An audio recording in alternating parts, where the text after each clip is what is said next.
Hello, everybody, and welcome to this week's episode of The Shadow of the Silver Mane. Before we go into what happened last time, dear viewers, our usual reminder, this episode is posted on Sir Thompshire's channel. The episode after that shall be posted on my channel, Teeironor. All our links are in the description below.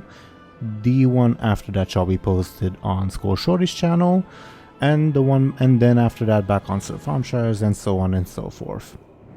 Now, before we get into what happened last time, which quite a bit happened to be fair, and quite a bit will likely happen in this session as well, I'm going to ask these lovely people to introduce themselves and their characters, etc, etc. I've rolled some dice in the background, and the dice have decided that we should begin with the owner of the channel you all are watching on, Sir Thompshire. Could you please go ahead and talk about yourself and your character? Hello. As always, I'll be playing Benjamin Aaran, someone whose list of crimes against Stormwind and the Alliance has been increasing exponentially each episode.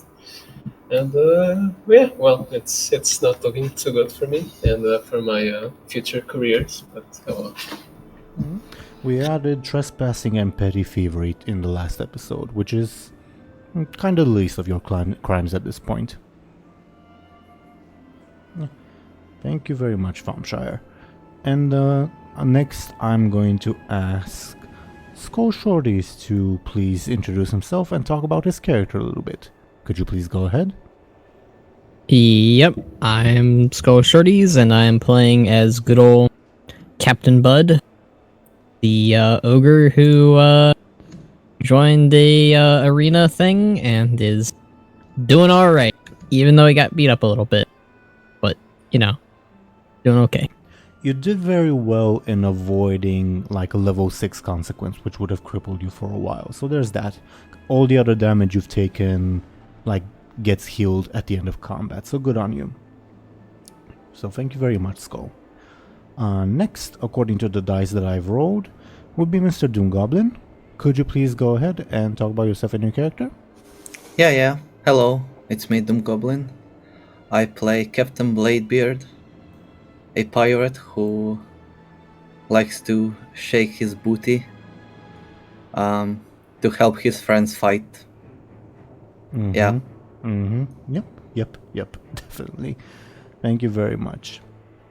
And next, I'm going to ask Zelris. Could you please introduce yourself and your character?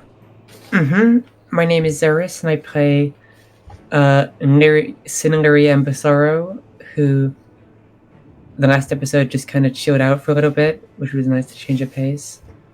And yeah, she has a cool hat, and hopefully she gets to watch some cool matches. Yeah, definitely.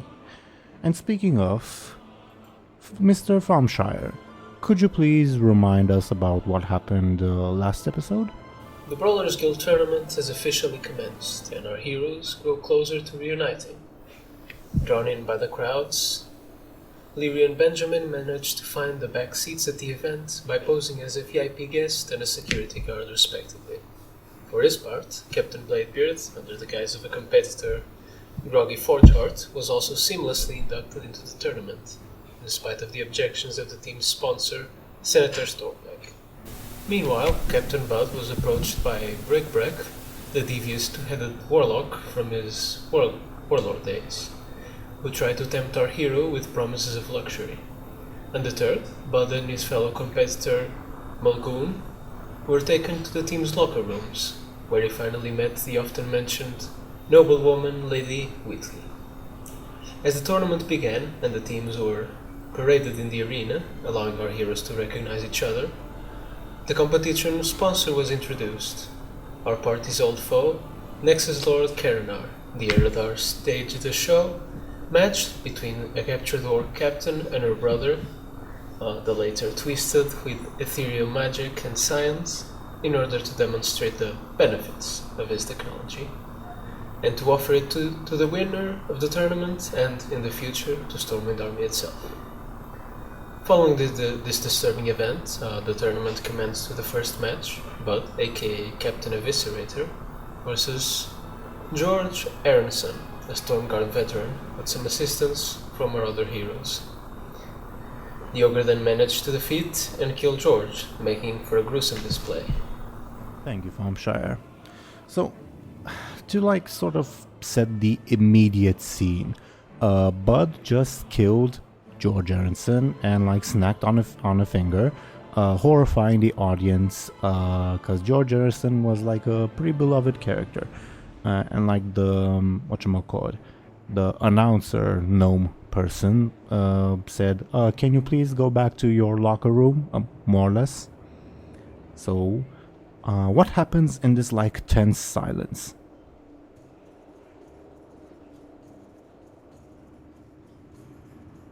Buhd, do you return to your locker room? Do the other players do anything? Buhd goes and returns to his locker room, yes. Okay.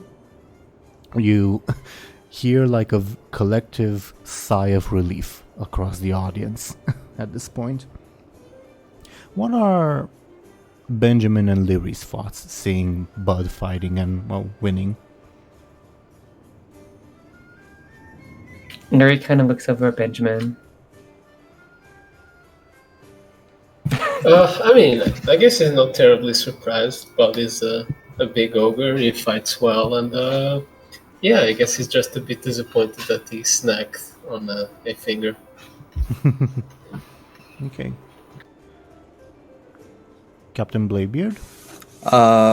He will put his pants back on.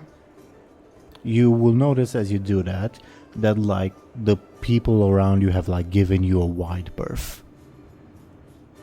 Oh. A bunch of them are like giving you the stink eye. Hehe. Alright.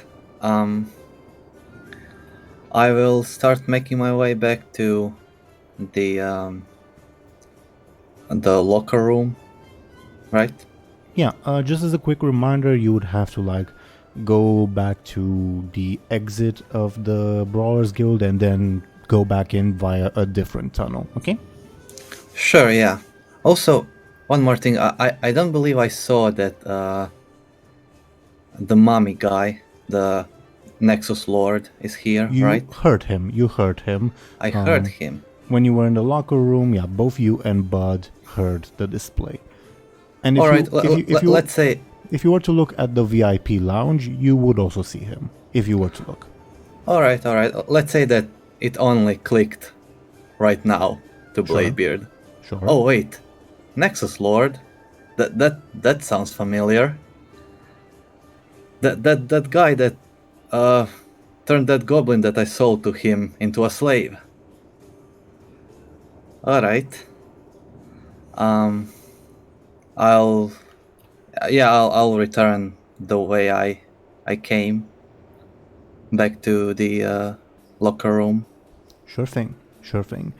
The announcer will say, honored guest, please allow us 5 minutes to clean up the arena for our next opponent.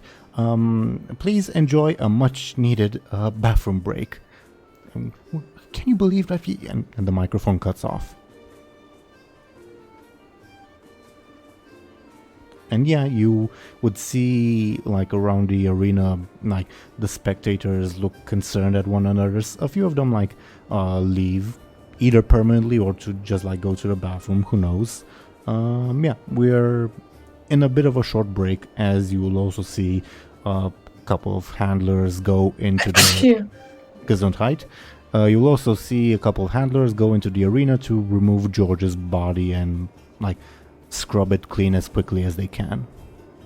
The arena, not the body. Lyri wipes her nose with a tissue. Why are they so concerned about this guy? Didn't someone get decapitated like 2 minutes ago, Benjamin? Well, I honestly don't know what to say. This Above just, board, it's because that person was an orc, not a human.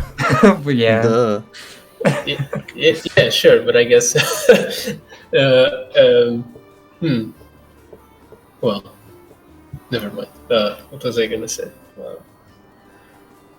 Well, this certainly isn't the Stormwind that I know. And what Stormwind is that, Mr. Aaran? Well, certainly one without, well, whatever these death games are. Death games? Well, yes, this is a bunch of things. This is slavery. Is this fighting even legal? Look, I'm not I mean, sure. I hope it is, or else we won't be in a lot of trouble, Benjamin. I just don't know. This is I'm really not sure what to say.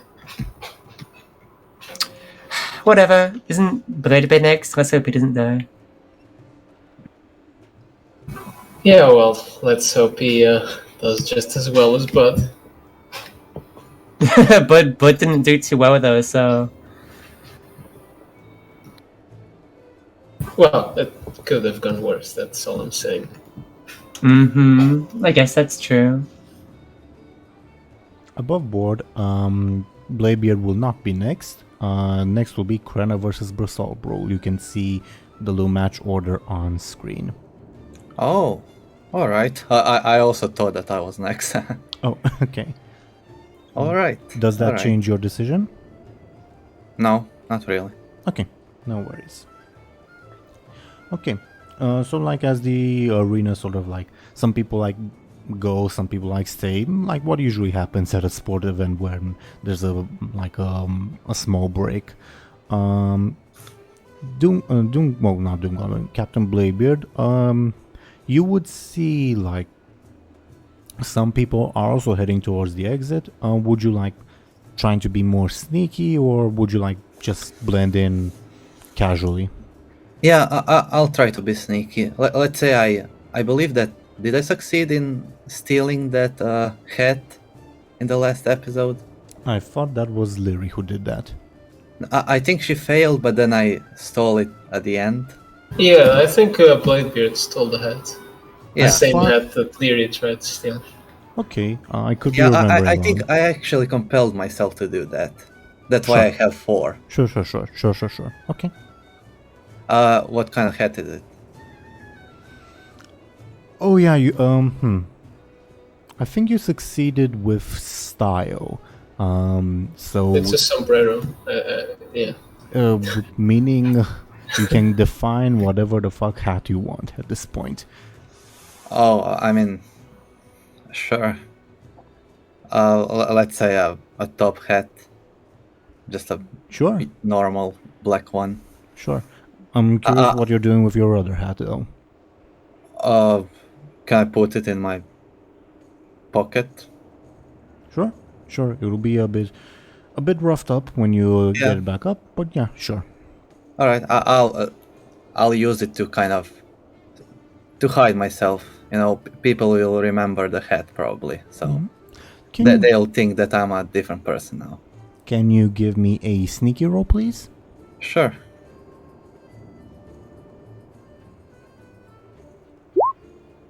Two. Okay. He's the same guy, but with a different hat. I wouldn't say that. I will say that the general public doesn't like realize, oh wait, that's supposed to be Groggy or whatever. But if someone with a higher careful were to take a better look, they would recognize you. Okay.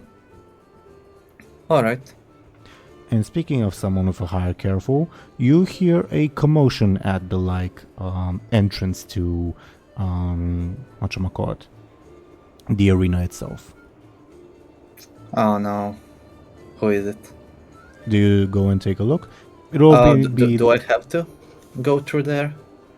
You'll be passing by, so it'll only be like a couple of steps to like turn a corner and take a look. But you don't have to if you don't want to. No, I don't care. Sure. Very well. You continue on your way. The guards look very relieved to see that you've returned, because they were worrying that, we might lose our money because we bet a lot of money on Groggy. and they let you through without any issues. Would you like to make a stop along the way, or would you be heading back to your quote-unquote locker room? I'll just go straight back. Speaking of locker rooms, Buhd, as soon as you enter yours, you'll see Mogoon is sitting on the bench with the same dumb expression that you left him. The guards look kind of impressed with you, and you see your jailer lady, Cleo as she was called, clap for you and smile quite broadly. Told you I do good. Yes, you didn't disappoint, though are you well after that? You'll have to fight some more, you know. Your nose is very bloody. But other than that, you feel that you can shrug off most of the injuries. My nose hurts a little, but I think I'll do okay. She waves her hand dismissively and say, "Oh, that's nothing for a big, ferocious ogre like you." What do you think of the name I fought for you, by the way? What was it again? Captain Eviscerator. It rolls off the tongue, kind of, doesn't it? Captain Eviscerator. Oh. Very, very new to name, but it not so bad. Well, I'm glad to hear it. I look forward to, well, maybe even, perhaps, you will see you in the Brawlers Guild Grand Championship. Who knows? Do you have any more cannonballs for that thing? Oh yeah, I do. I always stock up on my cannonballs. Well, I'll make a note to keep you stocked up for the future. Well, feel free to take your seat. You there? I hope you do the as good as this fellow did. Mogoon turns his gaze towards the two of you and says, "Me smash good." Right, he smashed good, right? Well, Yep. Captain Eviscerator, take your seat and, well, take your time to compose yourself for your next match. Okay. Can we shift the scene to Bladebeard coming back to his, whatchamacallit, locker room? Yeah, Buhd would just kind of, wipe the blood off his nose and see what he can do with it, I guess. Yeah, it hurts a lot. It'll probably take a bit to, set back in place, but it's not like a debilitating injury or whatever. Yeah. Sure.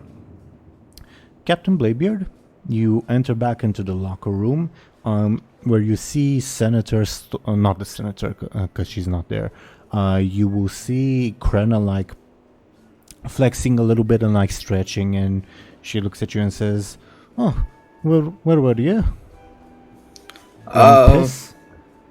Yeah, sure. But I'm back now. I'm next, right? Told you shouldn't have drunk that dark iron shit last night.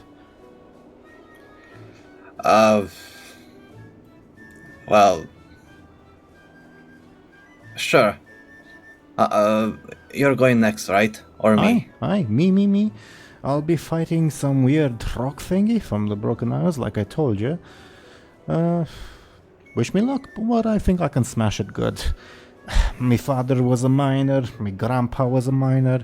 I think I can break something made of rock apart, no issues. Yeah. I have a question before you go and fight and win. Do you know what the prize is for a winner? Is there a cash prize? Well, the sponsor wins a bunch of money and they reward us, but honestly, I don't know about the ogres, but the menagerie people, it's a gorilla and a rock creature, they don't get paid, obviously. Me and Groggy joined up to promote the cause of the Stormpike clan in Alterac Valley, so we were already employed, so I'm not expecting any payment. As for the Stromgarde people, your guess is as good as mine. Don't you think that that's kind of fishy? No money for the winner? I mean, the team leader of the winner gets money. Oh, the senator will get money? Aye.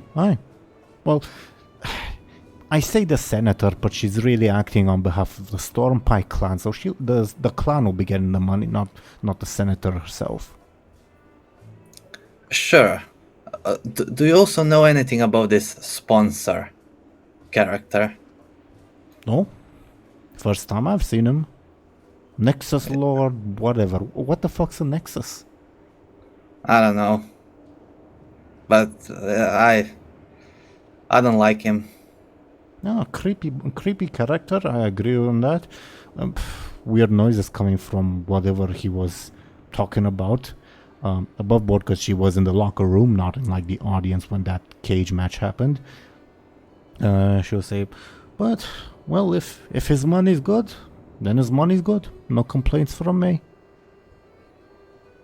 Alright. Just keep an eye out. For what? I don't know.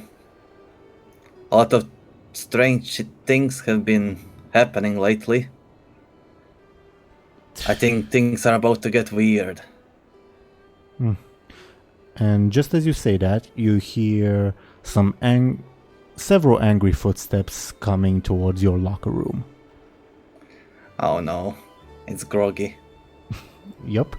As you will see someone throw open the door, once I put them on screen, Groggy Forgeheart barges in, naked from the waist up. And he is joined by several guards who keep telling him, look, Mr. Dwarf, we keep telling you you can't be... Oh, shut the fuck up! I'm supposed to be competing today! Buzz off! And he turns to you and Krenna and sorrows for a bit and says, what the hell are you doing here? Your mom robbed me of my armor, you daft son of a bitch! Oh, I thought you were dead. Didn't you say he was dead? You asked Krenna? Yeah. No, he just passed out drunk and he went missing. Well, where I was is none of your fucking business, but I'm here to fight. And Krenna asks, well, where's your armor and your weapons? Yep, this one's ma got me armor and me weapons, the bitch. Well, you're late. I'm replacing you. I'm the new Groggy the Paladin. Oh, fuck no. And he marches up to you and prepares to attack you. Alright, I'll try to dodge. Okay. I'm going to roll his forceful. Give me a second.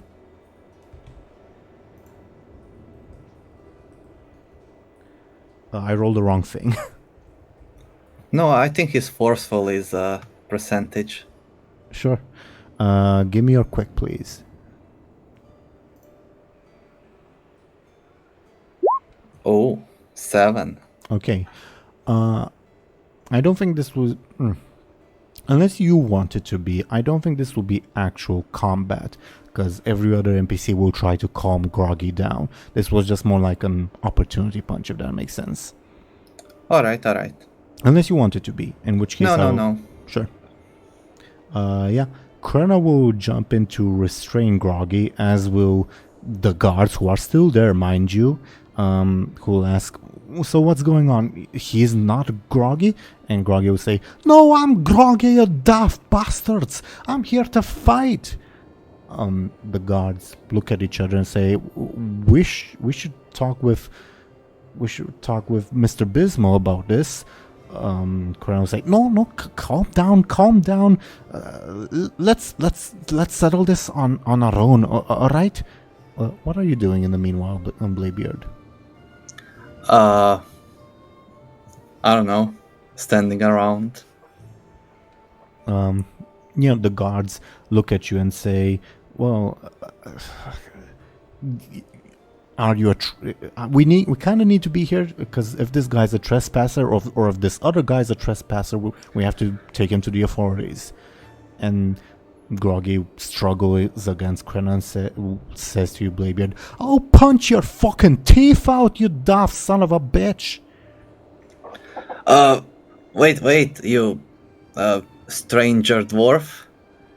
There's no need to be angry. I mean, he's obviously drunk.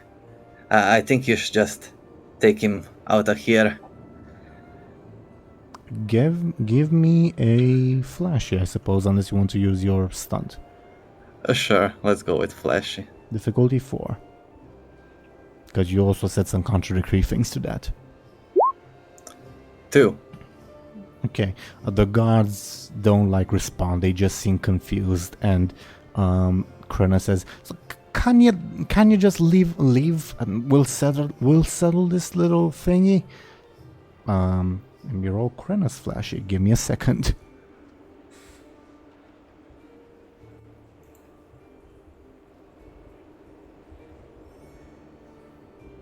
Okay. The guards look at each other and they back away slowly. One of them looks to be tripping, and that they tripped on something. But they continue backing away, and they close the door behind them. And Groggy, still in Krenna's restraints, eases up and says, "So what the fuck is going on? I'm supposed to be fighting. I'm supposed to be holding up the honor of the Stormpike clan." Well, you obviously ain't. Where's your armor? Your hammer? Your bitch of a mother got me armor and me hammer. How can she steal anything from you, a strong dwarf? She's an old lady. I don't hit old ladies. I'm a paladin.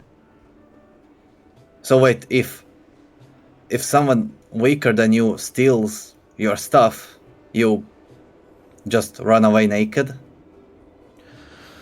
Krenna sighs and says, "Oh, come off it, Grog. It's obvious that she tricked you when she was fucking you."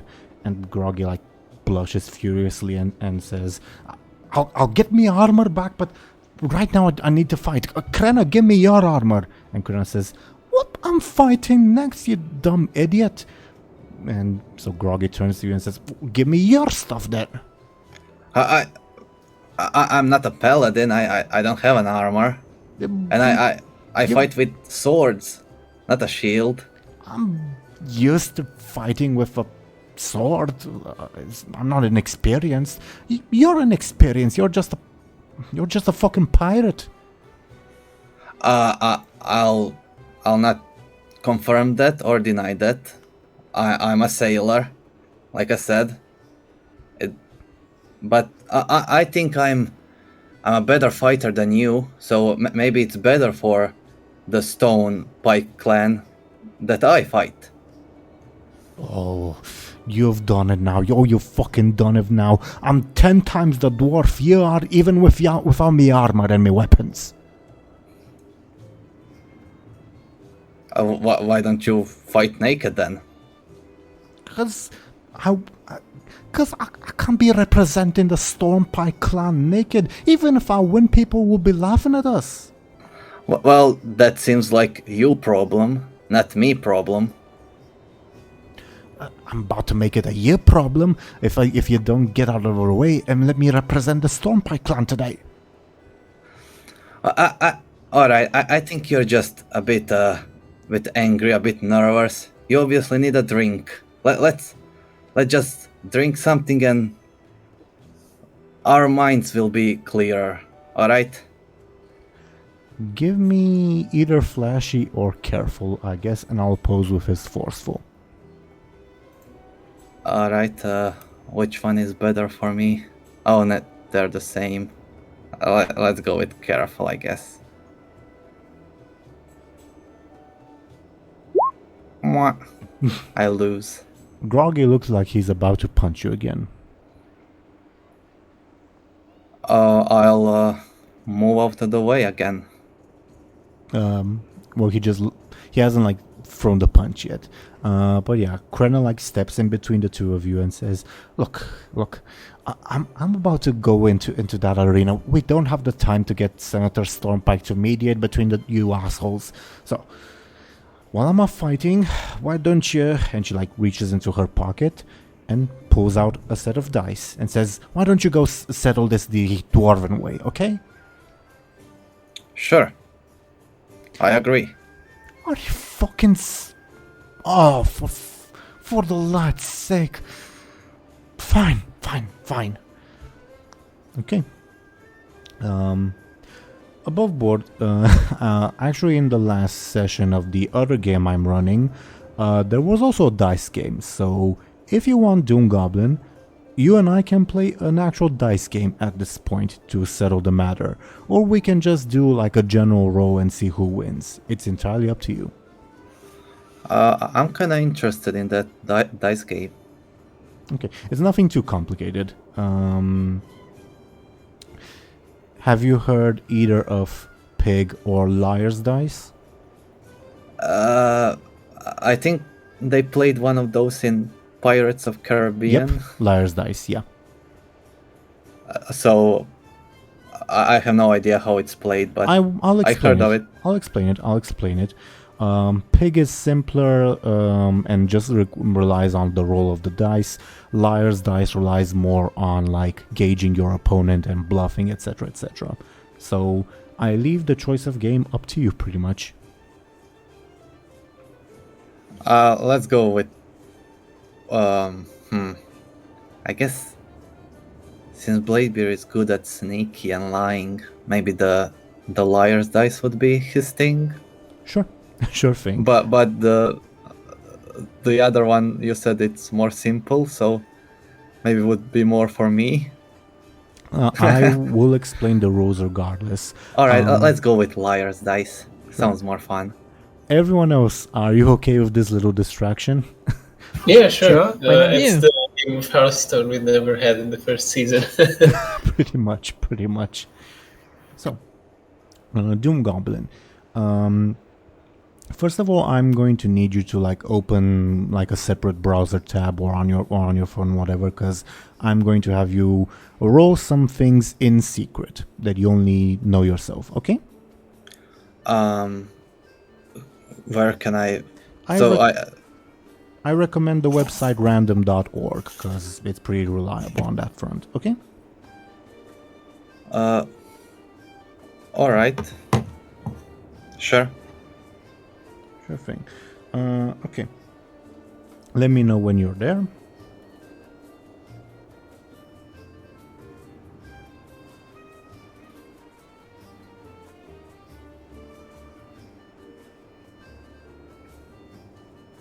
Random.org is all that it is. All right. Yeah. Okay. I'm there. Okay. I'm going to need you to roll like from 1 to 6, so basically a pair of dice, 5 times, and do not tell me what you roll, okay? But do write it down. All right. Give me a second. Yeah. To get something to write on.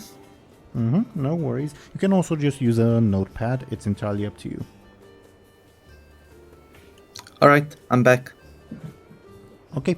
Have you rolled your dice? Oh, 5 times, right? Yep. And do not tell me what you roll. Okay.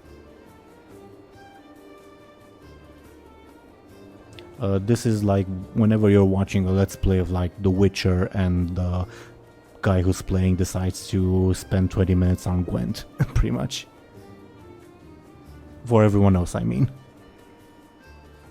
Alright, I did it. Also, Gwent is fun. Oh yeah, I love Gwent. I'm not saying it is. It is. I'm not saying it isn't. I'm not saying it is. Alright. Okay, so basically the rules of Liar's Dice is, well, it goes by rounds. So first, let's say Groggy, and then Bladebeard, then Groggy, then Bladebeard. We can also start with you if that's what you want. But basically, you're trying to guess how many dice there are of a certain face on the board. So for example, Groggy might open up and say, I believe that on the board, aka what both Groggy and yourself rolled, there are at least 2 4s. And when it's your turn, you can say, well, I believe there's 3 4s, or I believe there's 2 5s, aka you have to increase the bet. Or you can say, I believe you're lying, Groggy. And when you say, I believe you're lying, you reveal the dice, and if there's 2 or more, then Groggy would win. But if it's less than 2, then you would win, Bladebeard. Make sense? Yeah, I guess. We can go slowly. Obviously, we'll go slowly. No need to like rush through it. But it's a game of like bluffing and obviously saving the other character. Yeah, sure. Also, lore-wise, it's canon that this is the first time Bladebeard is playing this, so he doesn't get it how it's played. Sure. Just like me, I guess. Sure. Fun of above board. There's a moment in the Day of the Dragon novel where there's also like a dispute between some dwarves, and they decide, well, every single dwarf in existence has a pair of dice on them. Let's settle this by dice. So that's where this came from. Oh, all right. Okay. Would you like Groggy to begin, or would you like to begin? Let's say I'll go first. Mm-hmm. And remember what the number and value of dice you're saying counts for both what you have and what Groggy has. Okay. All right. I'll say there's at least 3 6s. You're a fucking liar.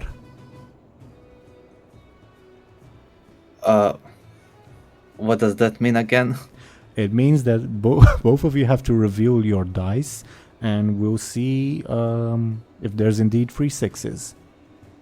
Okay. Quickest round ever. Pretty much. It's supposed to go a bit longer than this. Okay. All right. Groggy, Was that my fault? not necessarily. It's just it's very unlikely, and I think it's in character for Groggy to call your bluff at this point. All right. Okay, above board, Groggy has a 4, a 1, a 2, a 3, and another 4.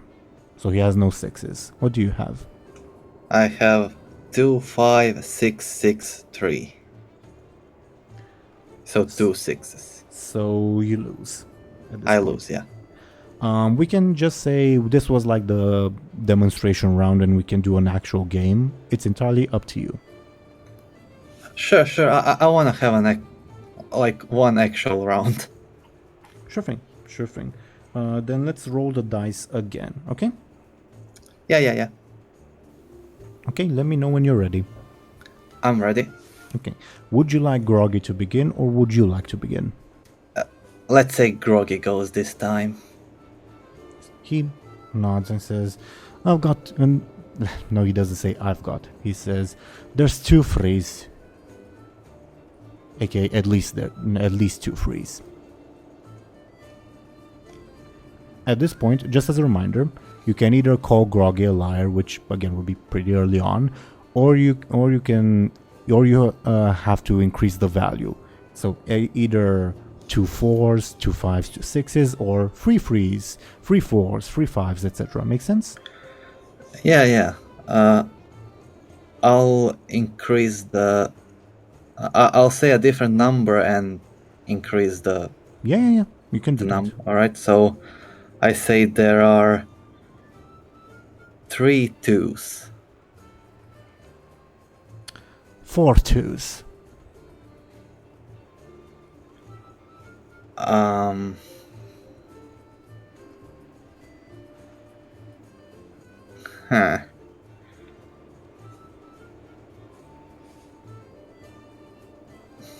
Oh no.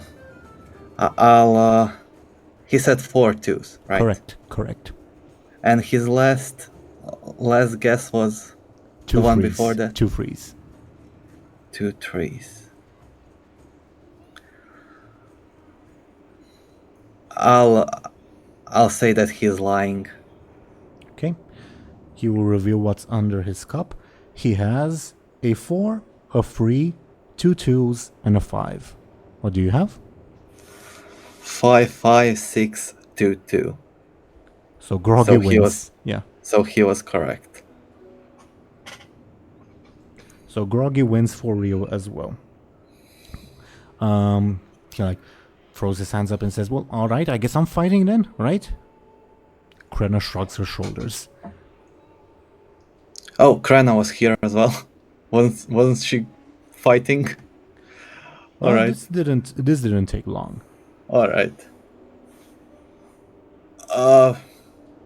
Sure, you can fight, but I'm not giving you my clothing or my weapons. For fuck's sake, then what? Krenna says, I'm not borrowing I'm not letting you borrow mine. I have to fight too." So, all right, Groggy, here's your choice. You can either fight naked and lose, or let I'm gonna me fight. fight. I'm gonna fight naked and win. All right. It's up to you. He like says, "Fine, it is up to me. Yeah, you can fuck off now." All right, I'll fuck off. Yeah, I'm choosy. gonna leave. Okay. Stupid dice game. Yeah, pretty much. You didn't have to like abide by it, I guess. But sure thing. Give me a second to look at something. But when you leave, can you do me a careful roll, please?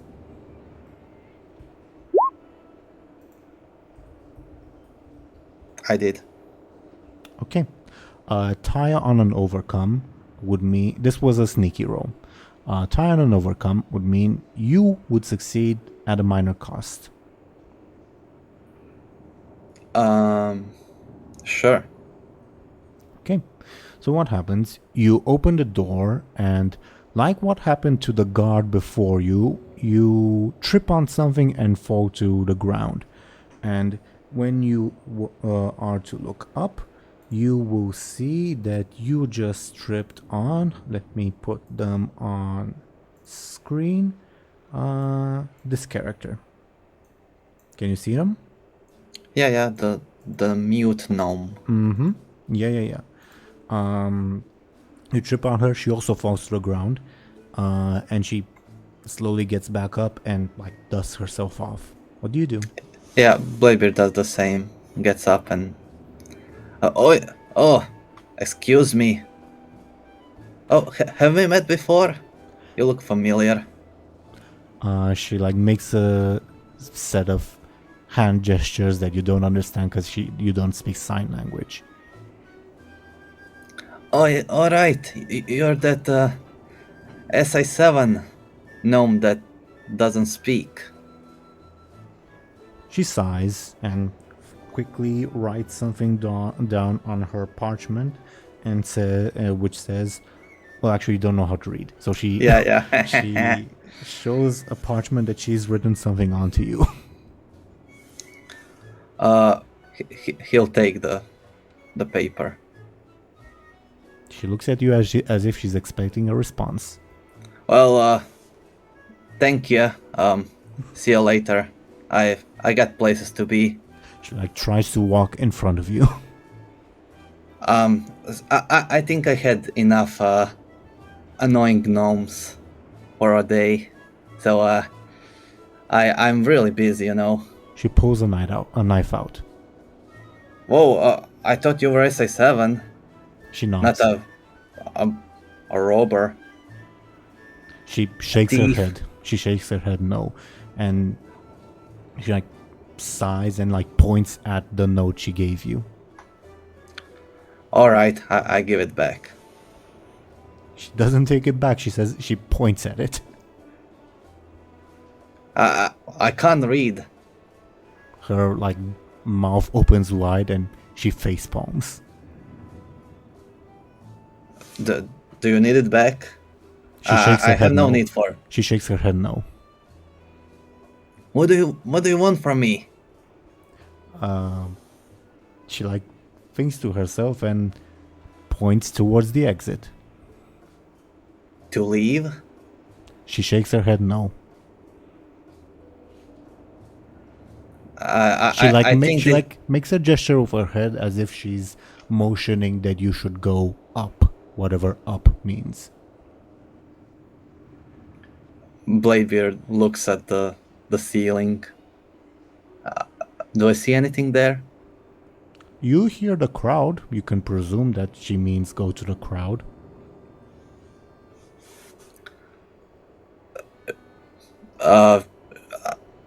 Can you come back with someone that can speak?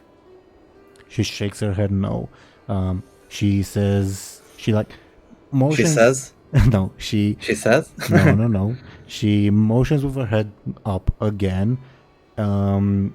Then she points a knife at you and points once again towards the exit tunnel, which would also lead up.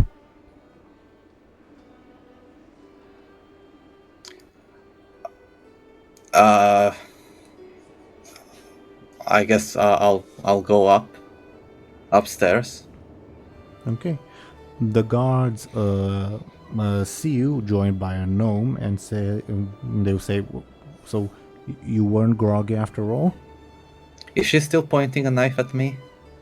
She's shifted. Well, no, I'm not groggy. I thought he was dead, and I wanted to replace him.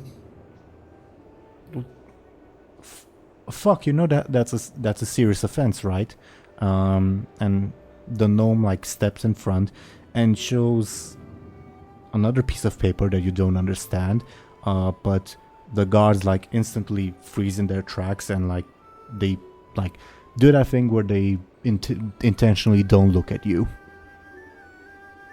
Huh?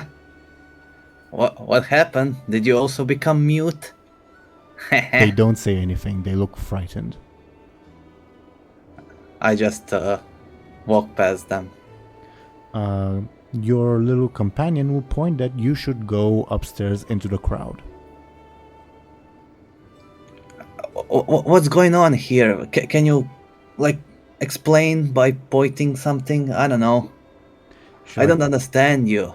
Are you robbing me? Are you kidnapping me? She shakes her head no. She shakes her head no twice, and points at the crowd as if there's something there. Something is in the crowd. She nods slowly. Do I need to return the hat? She shakes her head no. I don't? She shrugs. Then what is it? She Fine, sighs. I'll go to the crowd. Sure. And once you reach the stair on the end of the staircase that leads up, she points at her eyes and then points at the crowd. You see the crowd? She shakes her head no. She points at your eyes and then points towards the crowd. I see the crowd. She sighs. I should keep my eye on the crowd. She nods. Oh, why? She... Do you know the mummy man? Is that what this is all about? Her expression looks confused. The mummy, the purple glowing mummy. He's evil, right? Is that why you're here? She looks confused and shrugs. Above board, remember that you also have a purple looking mummy with you. Not with you at the moment, but yeah. Yeah, that one specifically is a criminal. Yeah, a bad guy. Unlike me, a good citizen of the Alliance. She nods very slowly and then once again points at her eyes, then at your eyes, and then at the crowd. This would be much easier if you could speak, you know. She sighs. She sighs. Or if you brought someone that could. You know, a translator. She like motions at the crowd in general again. And like Can they understand you? She points at random spots among the crowd. Are we searching for someone? She nods frantically, yes. Oh. Now I get you. Who? She points at you and then at the crowd. We are searching for me. She shakes her head no. We are searching for someone that looks like me. She shakes her head no.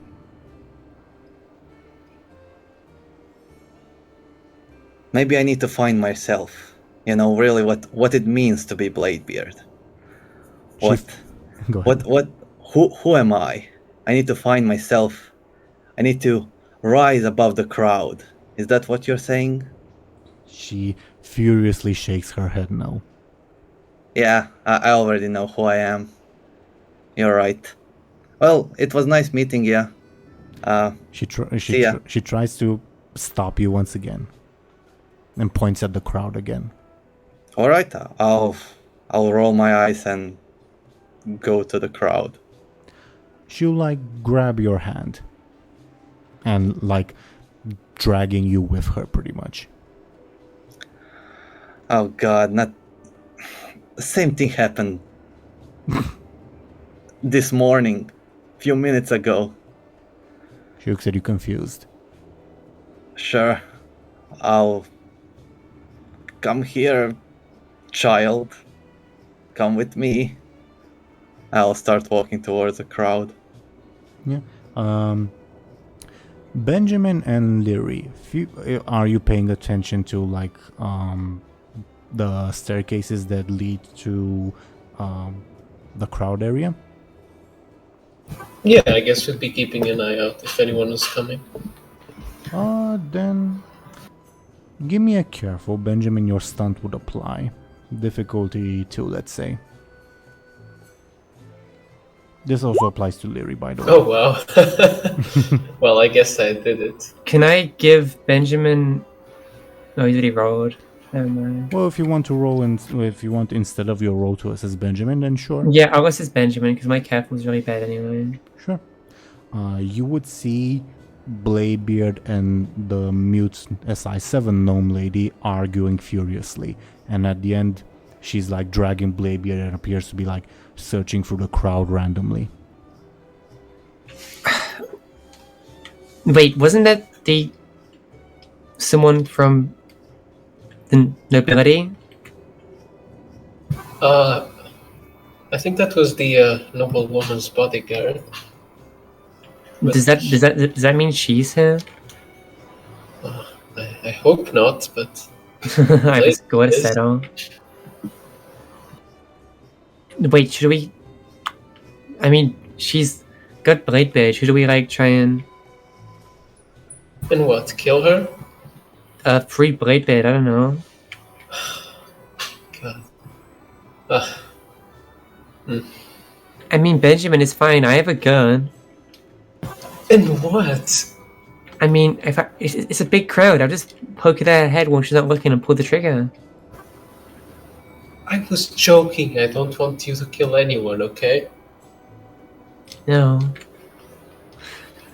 I'm turning over a new leaf. I'm not gonna kill anyone. Just That's I smart of didn't you know. to say after you just suggested executing someone. She's dragging around Bladebeard. Look, let's just try to follow them, okay? Follow them? Yeah, Yeah, let's stalk the assassin. What a great idea. Well, what do you suggest? I mean, I could do it, but I don't know about you. Then promise me you won't murder anyone. Wait, you are not staying here by yourself. We are not splitting up again, Benjamin. Then what are we supposed to do? Use your little thing again. Look, I don't know. I can disguise myself, remember? Yes, Yes, disguise yourself, Benjamin. Use your Right. thing. Just Then you can follow them, and I'll just be a random person. just be I one know. step behind, okay? Yeah. Yeah. Great idea. Yeah. I guess it is. Is the fight between the dwarf and the rock thing started I yet? was going to make the announcement that it would begin when you guys stopped talking. Benjamin, I think just wait until they bring out the two competitors so everyone's not looking, then just change. What if we lose sight of them? They Isn't are, Benjamin already in his disguise? Also that, but also... Oh yeah, he didn't change. Never also, mind. Also, she isn't like trying to be sneaky. She's being like very blatant. I completely forgot that Benjamin isn't like... He's still disguised, he never changed back. Yeah, but at this point, maybe being a guard kind of is a bit more suspicious since I'm not doing anything really. Yeah, maybe. Yeah, it looks like you're skipping on your duty. Yeah. Well, fine. I'll follow the gnome. You be behind me, okay? Are you sure? I can use the orb again. It's Use fine. the orb. Use the orb. Well, I do. What do you turn into? Just a random mask-looking human man. Mm-hmm. Okay. You do that successfully. All right, Benjamin.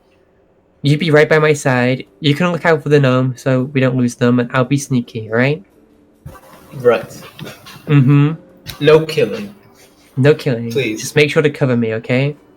Right. If anything, if anyone sneaks up on us, you need to spot it for me. All right? Okay. I will get up from my seat. I'll pull down my big hat so it covers my most of my face, and I will try and follow this gnome. Okay. And as soon as you get up from your seat, good people of Stormwind, apologies for the delay. We are now ready to begin our next match.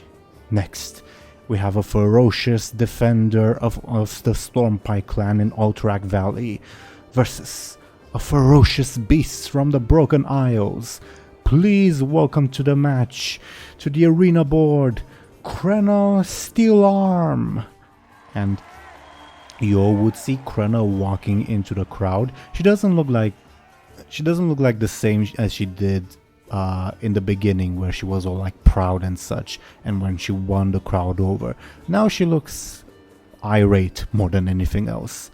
And the announcers say, right, and as I mentioned, straight from the Broken Isles, please welcome Basalt Brawl. And the arena door would open, and nothing would come out for a bit, until you would see Basalt Brawl being pushed forward by two handlers armed with spears. And once he's out into the arena, the handlers like rush back and leave him there. He like tries to go back, but is stopped by the closed wall and looks at Krenna with what looks to be like fear in his eyes.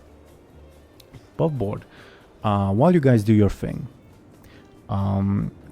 do let me know if you will be intervening into the match. If not, then I'll just simplify the roles and tell you what the result is, okay? Alright, I don't think I'll be intervening in this one. But isn't that kind of unfair, like we talked last time, because they won't stack consequences? Well, I'm not fighting anymore, so I don't care. Well, but Yeah, it's just Bud's fault. It is Bud's issue, so let's just leave it. you guys are mean. Hey, I helped Buhd a lot last time. Yeah, Yeah. Bud's on his own this time. Whose turn is it to show their butt? Hopefully not mine. I don't know. Oh my god. I mean, Buhd, you can also do something from your room.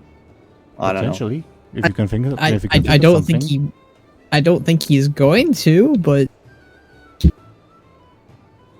he's got his own plan right now. Do well in the tournament, and maybe they'll free the ogres. That doesn't work. He'll go for his plan B, which is ogre revolt. Yeah. The ogre rumbling. The ogre rumbling. I love that. Okay. So, if nothing else, then I will simplify the roles for Krenna and Basalt Brawl. If you, I will actually make roles. Like, it's not a predetermined result, but I will mention that Krenna is definitely favored in those roles. Okay. All right. Okay. This match will happen in the background while Benjamin, Lyri, Bladebeard do their thing, and even Buhd if you want to do something. Okay. All right. Okay. Then I will roll a d20. If it's between 1 and 15, Krenna wins. If it's between 16 and 20, Basalt Brawl will win. And the higher, the more quote-unquote damage. Mm-hmm. Yep, Krenna wins. Well, Krenna will win. Basalt Brawl will be knocked out, but he will not be dead. Okay. All right. Great. Okay. But meanwhile, while this is happening, Lyri, can you give me a sneaky? Will my stunt apply? Which one specifically? The +2 when trying to hide or be hidden. Or Yes, whatever. it will. It will. Right. Cool. 6. So yeah, you do beat the gnomes careful. Benjamin, can you give me a careful difficulty 2 with your stunt applying? Sure. Oh god, this With is too close lately. Your stunt does apply. You don't lose track of the gnome, but again, she's not trying to be sneaky. She's like very blatantly going for the crowds.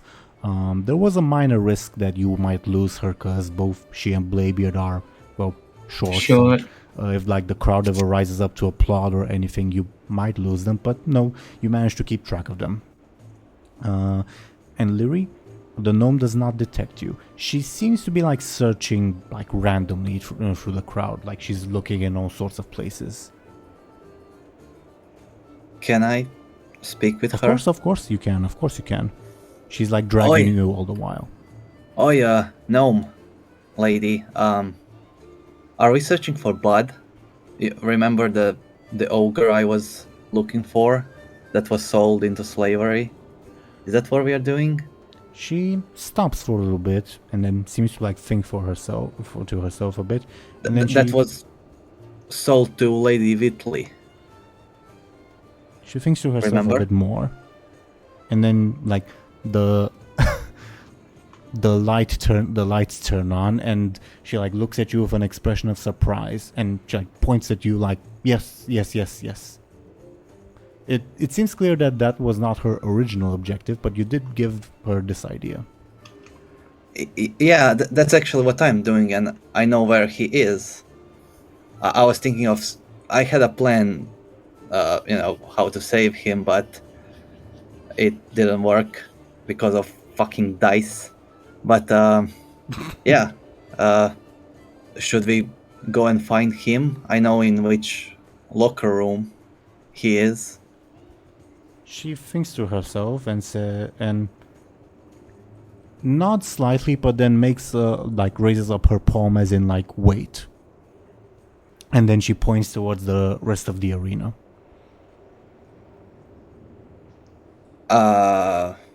Is that a yes? She nods again, but then once again raises her hand as in wait. And then she once again points at the arena more frantically this time. Random directions. I should jump into the arena. She fiercely shakes her head no. I should wait here. She shakes her head no. I should separate from you and find Buhd while you find Lady Whitley. She shakes her head no once again. She points towards the VIP lounge where you can clearly see Lady Whitley, but then once again raises her hand as in wait. Benjamin and Lyri, you would see Bladebeard and this lady like trying to talk to each other.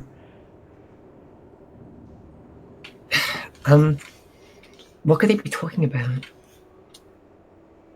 Well, I'd assume it's a very one-sided conversation, but Yeah, I guess. well, they seem to be looking for something, I guess. Do you think they're looking for us? Ding ding ding ding ding ding ding. I don't think Bladebeard was shell us out. Yeah, but I don't think so either. But does Bladebeard even know that that the city, like that everyone's against us in the city? Well, probably. You've committed arson a couple of times. Yeah, murder. but Bladebeard doesn't know that. That's a good point. Well, let's just be careful. Right. We should wait for an opportune time and then get Bladebeard back. Yeah, probably.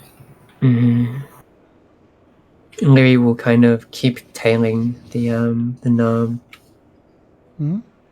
Sure. Meanwhile, Bladebeard and Gnome, she like sighs and once again tries to like grab your hand to continue apparently searching for the crowd. Alright. I'll follow you. But Buhd is in that room over there.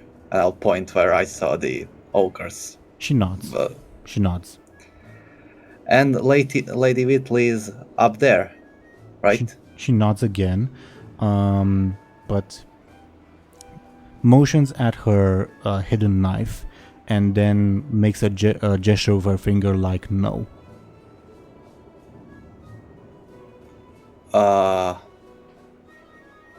You're saying that we should not stab anyone? She nods. Then what are we doing? She points at the crowd again, like in random places. Who else could we be searching for? Tamal? What the mummy man that I was with? She nods slightly, but then like makes a gesture with her hand like continue. You know the gesture. Oh, Jimmy? John? She nods and then continues with the continue gesture. My mom? She shakes her head no and looks like offended.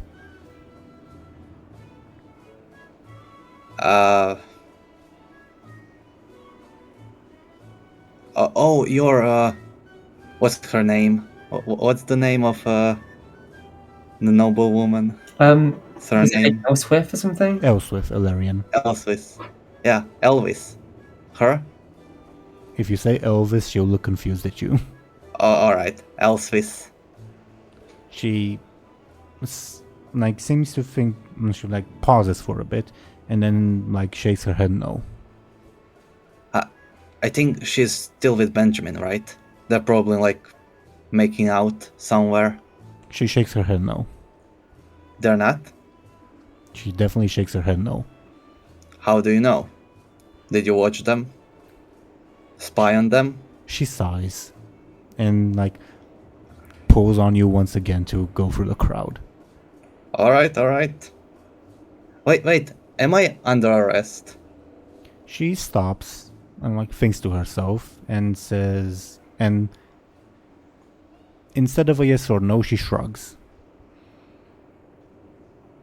Alright. That's alright. Let's continue. Okay.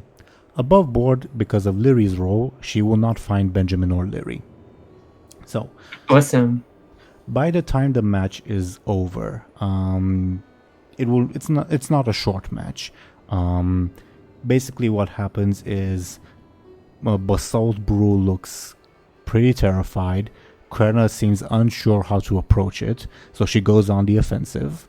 Basalt like blocks with his hands and like makes a few takes a few swings back at her. He like wounds Krenna slightly, like he does get some hits in, but Krenna like smashes him to bits with her hammer before smashing him in the face with her warhammer and knocking him out. And the announcer will yell out, "What a match, everyone! The valiant Krenna Steelarm has vanquished this mysterious beast.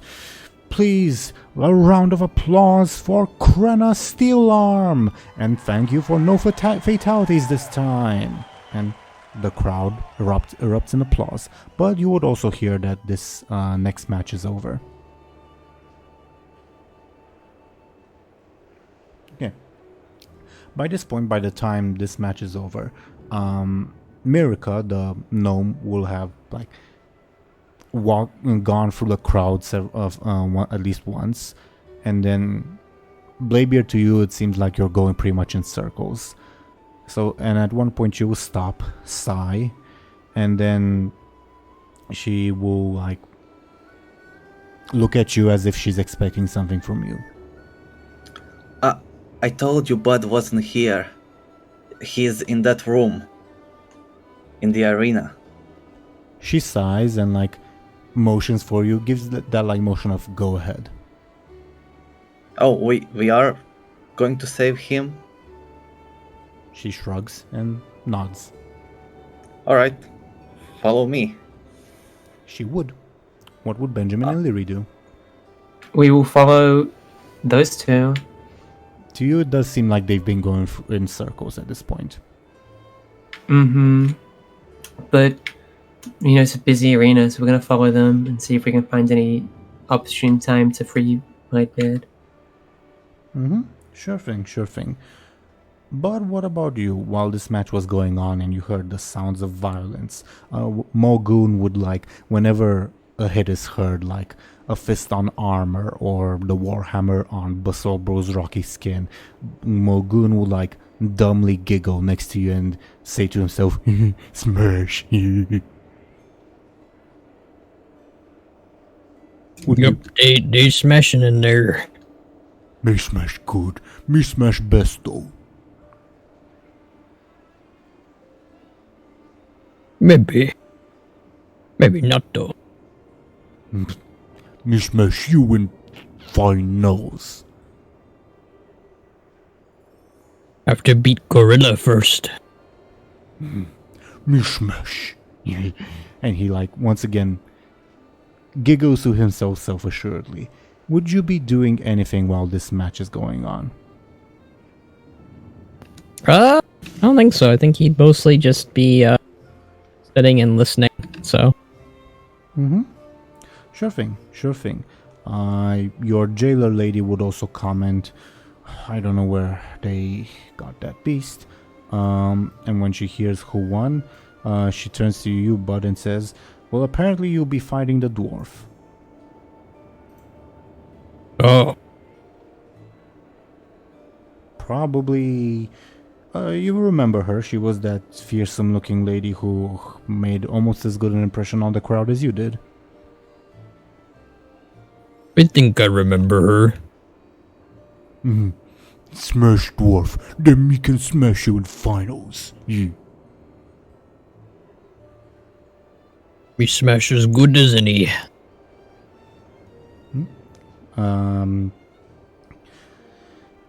Your jailer lady will look at you and say, "You be careful. She's an older lady, but she's definitely got her wits about her.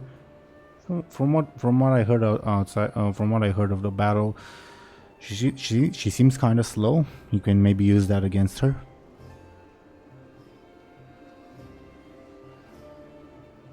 But can be pretty quick. She nods and says, "Well, we'll see. Get ready, Mulgoon. You're up in the match after this one." And back in on the arena floor itself. As like, Bladebeard, where are you taking the gnome lady? I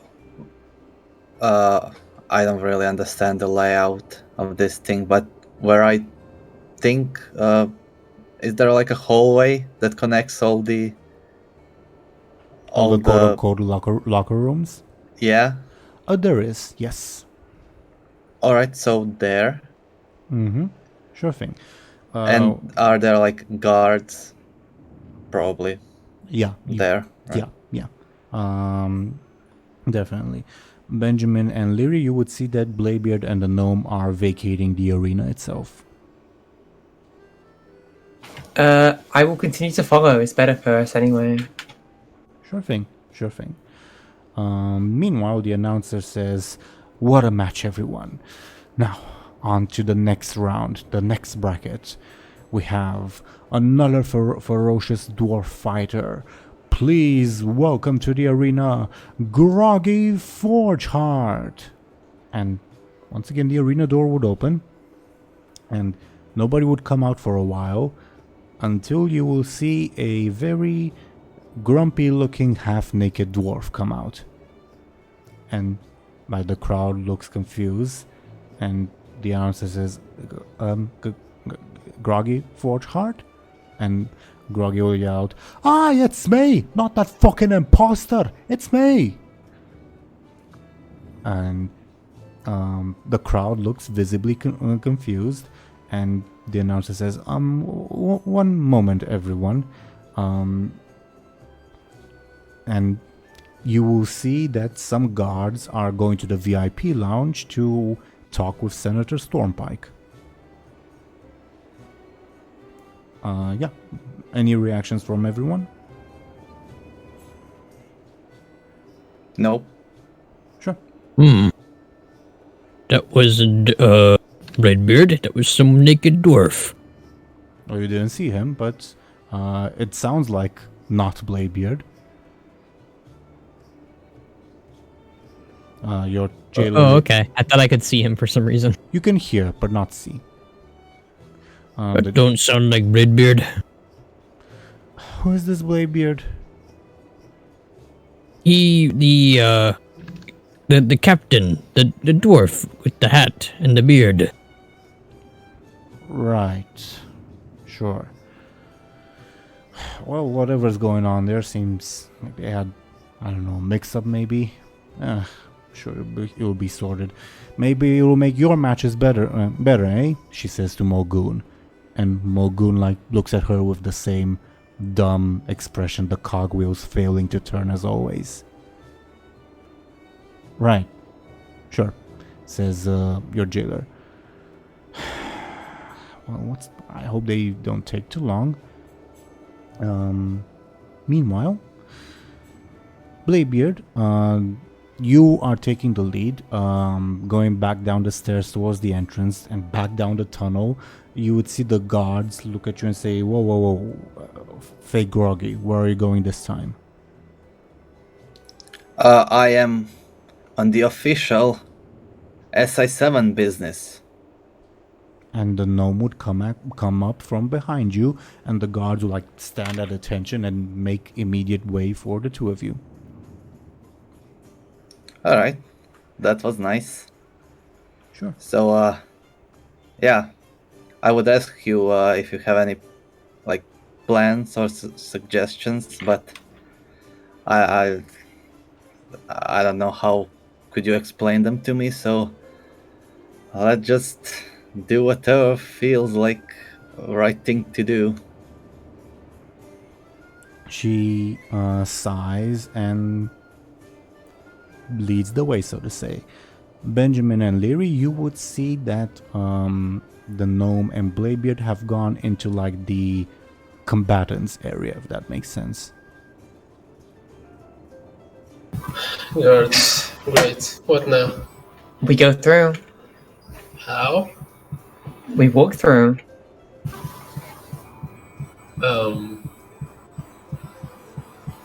Well, the guards are there to stop us. Then they let this random gnome through. They don't know she's SI7. We just say we're SI7 too. I'm not sure that's a great plan. What do you mean? Well, I mean, I can go alone if you want to stay out here by yourself and, be vulnerable, but... I mean, again, if you don't murder anyone... Well, Benjamin, I could always use your assistance, so I'd prefer if you came with me.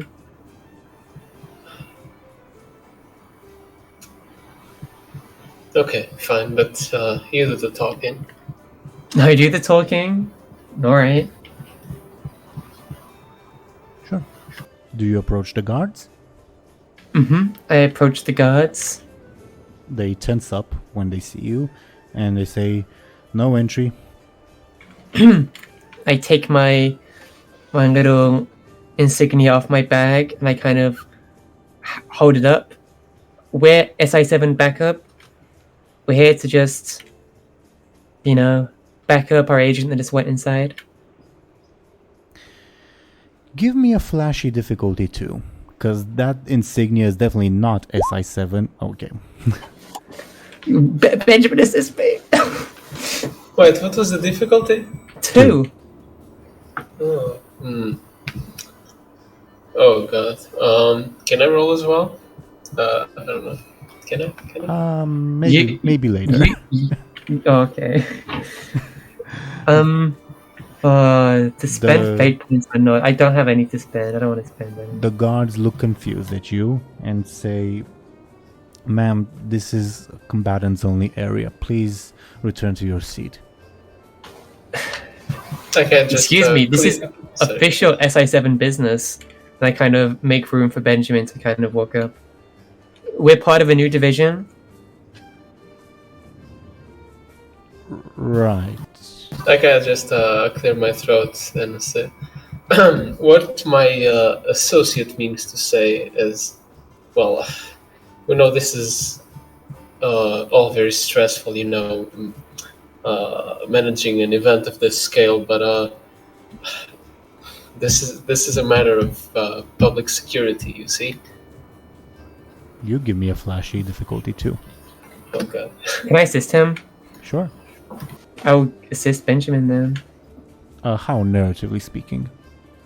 I will nod at everything he says in a very, very stern way, so it looks like I'm being super serious. Sure. Feel free to roll, Benjamin. Okay. Okay. The guards look at each other and sigh, and one of them says, "You know, it would just have been easier if you just showed us your ID, but get going already. Your comrades already went in. What business do you have here anyway?" Confidential, sir. Right. They make way for you to go in. Well, And we follow. thank you for your trouble. They groan in reply. Okay. Now, how are you rushing in? I'm trying to determine if Bladebeard and the gnome would reach the quote-unquote hallway first, or if Benjamin and Lyri would catch up to Bladebeard first. I mean, I guess we'd be trying to walk at a normal speed, so we don't. We walk at a normal speed, but it's still pretty brisk, I guess. Yeah, that's true. Sure. Then, I mean, they're both really small, really small legs, so I don't think we have to walk that fast to catch up. sure, but they would get to the hallway that leads to the other quote-unquote locker rooms first. That's fine. So, Bladebeard, you reach said hallway with Mirka in tow.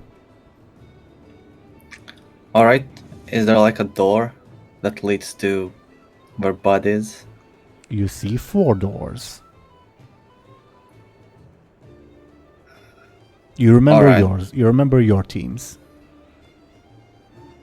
Can I guess which one is Buhd's by, by knowing where he, from where he entered the arena? Give me a careful difficulty 4. Sure. Oh, Wow. I really wanted to fail that. Me too. That's alright. Okay. Yeah, you inspect each of the doors, because it wouldn't necessarily have helped you in one way, but one of the doors, you definitely feel the familiar stench of an ogre. Alright. I'll knock very loudly on the door and I'll be like, SI7, open up! But in your room, Cleo would say, "What are you doing here? Guards, do mind the door, please." And the guards move into the door, and the door does not open. But you hear a voice from behind, a male voice, say, "What's your business here?" I am Agent Bladebeard, and I am from the SI7. But you do hear this, by the way. Give me a flashy difficulty 4. Me? Bladebeard? Yes, you. Oh, 4. I was hoping you'd fail that, but okay. The guards look at each other, and Cleo say, "They've no business or jurisdiction here. Just shoot them away, whatever they want." And the guard, when the male voice replies to you, Bladebeard, "So what's your business here? What can we help you with, officer?" We are searching for a certain ogre. A purple one with a broken horn. There's 2 of them here. It's the Captain Eviscerator Purple one. and Mogoon. Yeah, the purple one. Captain whatever. Why do they... your jailer says, "Why do they... Open this door in the name of the Alliance." Give me another flashy difficulty 4. Oh, I'm good. Great. Okay. The guards look sheepishly at Cleo, who shakes her head furiously no, but they look at each other, clearly scared, and one of them begins to unlock the door. And at this point, Benjamin and Lyri, you would happen upon Bladebeard and the gnome. Okay, quickly, just while they're preoccupied, we're just gonna sneak up behind them, okay, Benjamin? And what? I don't know. As soon as we get in this, as soon as we go through this door, we'll just.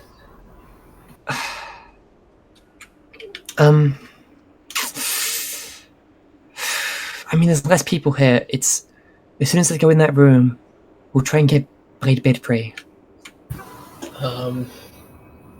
Right. Okay. I'll tail ahead. You be on my flank, okay? Okay. All right. Okay. Lyri walks with swagger in her step, but silently as she can, while also having a swagger in her step. Sure thing. Bladebeard, the guards open the door and they look at you and say, "Wait, aren't you Mr. Groggy?" No, that was a fake name I used. The gnome pushes past you and shows what is above board her SI7 identification, but you don't know that. You don't know that, Bladebeard. It just looks like All right. paper. Yeah. And the guards definitely look surprised and make way for you two to enter. And if you were to look inside or enter, you would see 2 ogres sitting at a bench, a human woman looking disheveled and panicky, and 2 guards at the door and 2 more guards at the entrance to the arena. Hello everyone. Like I said, we are the agents of the SI7, and we came for this purple gentleman because he is under arrest. Well, I didn't even do anything. Shut up! You have the right to remain silent, ogre. Man, people are just rude nowadays. I thought this was rescue. What do you mean under arrest? He's the private property of Lady Whitley. You have no jurisdiction here," says the jailer lady. You can also shut up. You have the right to remain silent. Come on, Buhd, or whatever your name is. Come with us. I don't think you understand, Agent Bladebeard. This isn't your turf.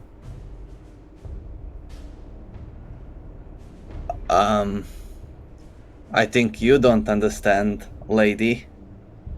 Shut up. She pulls out a sword. And she says to Mulgoon and Buhd, "You two, come on. Get ready. Get ready.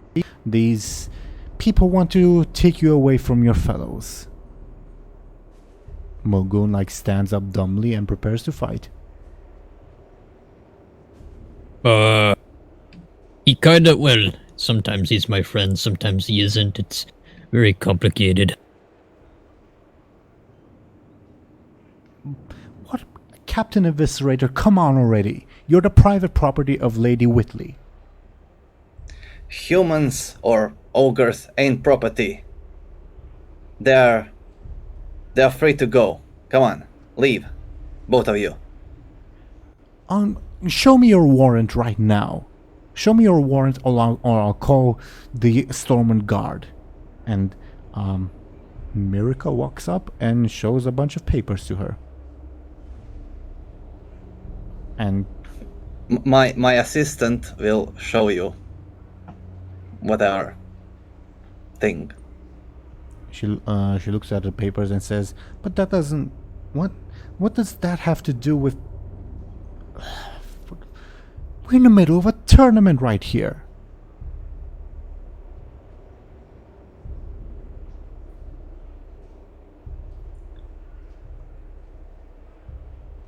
The gnome shrugs. Well, I don't care. SI7 doesn't care about your tournament. Come on, ogre. You can go. Come with us. Mulgoon, I think it's time to smash. And, as if something turns on in Mulgoon's brain, he instantly charges you, Bladebeard. I'll jump away. Well, Jump from his way. At this point, we're going to turn things into combat. So I'm going to type everyone's initiative, and while I do that, you guys feel free to talk among yourselves, either in character or out of character, okay? Did Benjamin and Lyri hear any of this? Yep. Well, they did, maybe not all of it, but they did hear the commotion. Should we get him out now? Yeah, fine. Let's go in. Alright. Benjamin and Lyri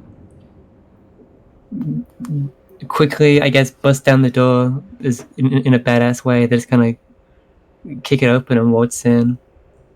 Or was it already open? It's already open, but... Oh, well, Lyri kicks it again. You will do that on your turn. Alright. I'm still typing the initiatives. Give me a second.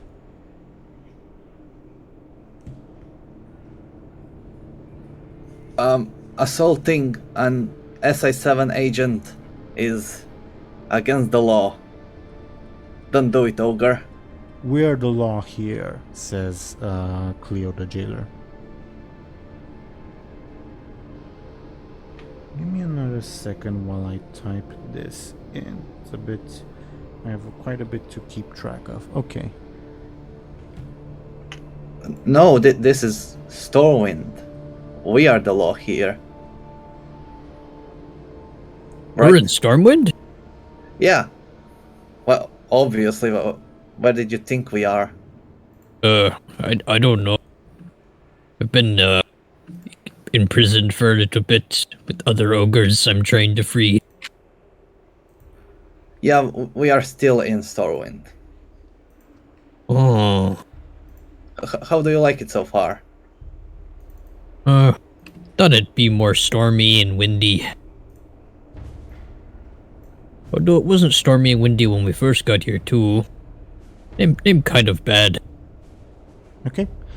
Above board, that is the initiative order.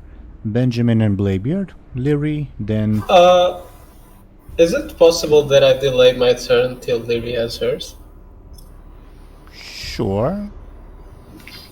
But Because since she wants to kick down the door, it wouldn't make much more sense that I. sure, we'll do that for this round, but for the next round we'll go as you. Yeah. Yeah, sure. That makes sense. Okay. Just like narratively, I guess. Just like before you go, you'll hear the announcer's voice from the arena. Well, now that that misunderstanding was cleared up, let's begin the match. Groggy Forgeheart versus Brianna Edwards, and the crowd cheers wildly, and you would hear the sounds of fighting outside. Above board, in like several turns, the announcer will call for like Mulgoon to step into the arena, which might complicate things. So you're on a slight time limit, let's say. Mm-hmm. Benjamin and Bladebeard. So just Bladebeard. Can I go first? Well, Benjamin's delaying his turn, so yeah, I think you do have to go Oh. first. Alright. I'll say, Oi, guards, assist us. This lady is breaking the law of Stormwind.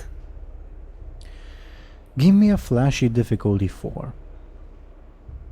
Well, actually, no. No? It's still Alright. it's still a flashy. Like, you can keep the roll if you want, but I will oppose with their thing because we're in actual combat now. And I'll treat that Alright, as so this counts as an attack? An attack, yeah. If you want, you can still do something else. I don't want to hurt them with it. Well, yeah.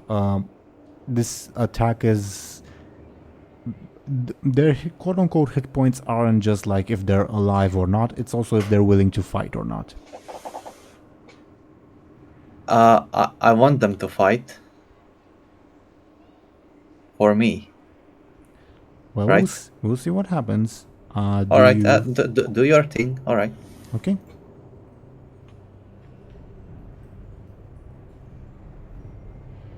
Okay. The guards look at each other and like resolve I'll spend a fate point. Does Bladebeard stunt work? No, not No. really. Not really. No, okay. What are you spending your fate point on? On the pirate captain, I'm good at commanding people, Sure, that makes sense to me. Okay. and I'll add +2, right? Yep. You see them waver. Then one of them says, "You may be the law, but the guild pays more than the law ever did. Come on, boys." And the guards like prepare themselves to fight you, but you clearly see that their heart isn't in it. And if you can make another dent or two, they will like either drop their weapons or switch sides. Okay. Sure. Alright. Lyri and Benjamin. Okay, Lyri will bust down the door. He'll kick it open, even though it's already open. Was that really necessary? Of course it is. We're here for the dwarf. And the ogre. And the ogre! Wait, is an ogre here? I mean... You see two. Oh, Hey guys. yeah, What? wait, we're here for the ogre too. What in the name of the light is going on here? You call for more Official- guards. Call for more Official guards right SI7 now. backup. Official SI7 backup. And I like wave my hand around. You elf, you're under arrest. Me? Yeah, by the SI7. But we're the SI7. No, we are. She has the papers. I have a Long face badge. bombs. Am I SI7? You bet your You stay SI7. right Let's there. get out of here. You stay right there, says Cleo. Nuh-uh. He's leaving with us. Over my dead body. Under arrest. SI7 business. Call for help already. Do not call for help. We are official SI7. You will be drawn and quartered if you do anything. By the light, what's... Lyri, your turn. And Benjamin. Lyri, I guess. I'll kind of let Benjamin go first since he's the brains of the I'll operation. go ahead and try to create an advantage by closing the door. Sure. Yeah, okay. That's... Can you lock the door? I mean, if there's a key, sure. Oh. Sure. Give me a careful. Difficulty 4, let's say. Just. Okay. What would you like your advantage to be called? Luck then. Sure thing. Okay. Lyri? Lyri will clear her throat and will say, could you please back down, the guards? They... While they are wavering, they are still drawing their weapons. Lyri will pull out her gun and kind of wave it around in a threatening way and say, we don't want to fight. Back down. One of the guards also pulls out a gun. No, they have guns. Bladebeard pulls out a gun. Cleopatra pulls out a gun. Oh no. Come on, this is unfair. Lyri will fire a gun. I'm gonna use my No, stun to distract No, people. okay, that's fine. Oh wait, that I makes will- a lot of I- noise. That's not a good idea. But there's a brawl going on. They can't hear it. People are duking out right now. You hear the loud applause of the arena. I will shoot my gun into the ceiling. Sure. And you're using your stunt, correct? Yep. Okay. On this turn, if you agree, Lyri, I'm thinking that all the NPCs, if they decide to attack, they will have to roll randomly to see who they attack. They might attack their allies, or they might attack their enemies. Who knows? Yeah, that's fine. They have to roll. It's funny. That's cool. This turn only, okay? Yeah. Okay. Cleopatra on her turn will also fire, but let's see who she fires at. A 1 is Benjamin, 2 is Bladebeard, 3 Lyri, 4 is the gnome, 5 and 6 are one of the guards, 7 is Buhd, 8 is Mulgoon. So let's see.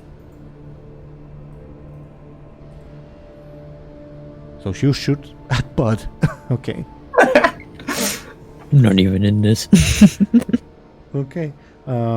She like staggers from the gunshot, from Lyri's gunshot, and fires in a random direction, which apparently is Buhd. So, Buhd, how do you oppose this while I make the roll? But I guess taking an already ready stance that there's a commotion of fighting going on, is using his good old cannon as a shield for anything. Sure, give me your forceful. Beautiful roll, Buhd. Time means she gets an advantage. Okay. I'll call it flying bullets. Ah! Oh, fuck. Sorry, Captain. Always happens to me. Oh, why are you sorry? You're his enemy. He's our property. Back off right now. He's under arrest. You're Oh, under yeah. arrest. You're under arrest. I point at Buhd. I'm not naked. What? Let's see what You're the saying I'm numbers- underdressed. I mean, you're wearing wearing a pants. shirt, so... The gnome in the general confusion, with smoke everywhere and nobody being able to see, takes a wild swing and apparently hits Benjamin. How does Benjamin defend himself? I mean, I guess I just tried to dodge it somehow. Like, I don't know. Matrix Rolling to dodging, the I side. don't know. No, Matrix dodging is flashing. Yes, I'm flashing. Oh, okay, yeah, that makes sense. Yeah, I just throw myself to one of the sides. Give me a quick. There we go. Oh my okay. god. That's good. You dodge out of the way. She doesn't even realize that she would have hit you. Okay.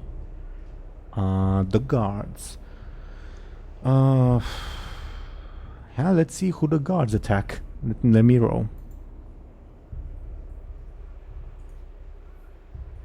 Bladebeard. Okay. Bladebeard, you see one of them swinging a mace at you. Alright. I'll... I rolled the wrong thing. My bad. How do you defend yourself? by dodging. Give me a quick.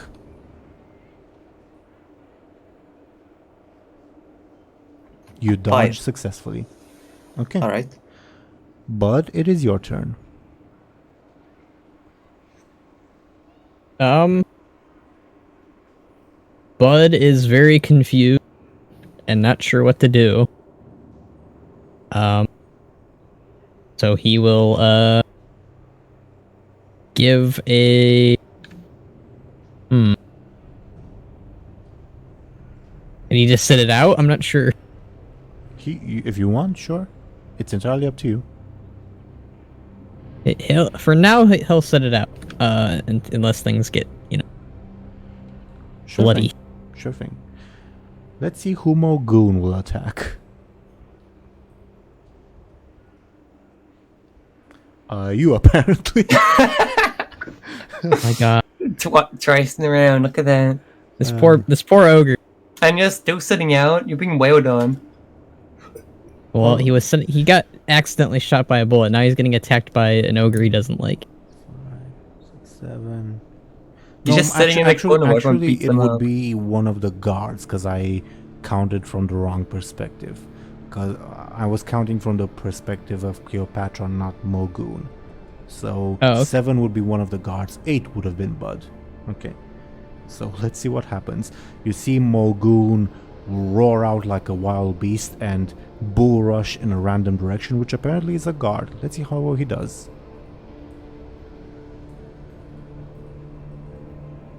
He smashes into a wall. And probably, I don't know, he smashes into a wall painfully. The guard gets an advantage.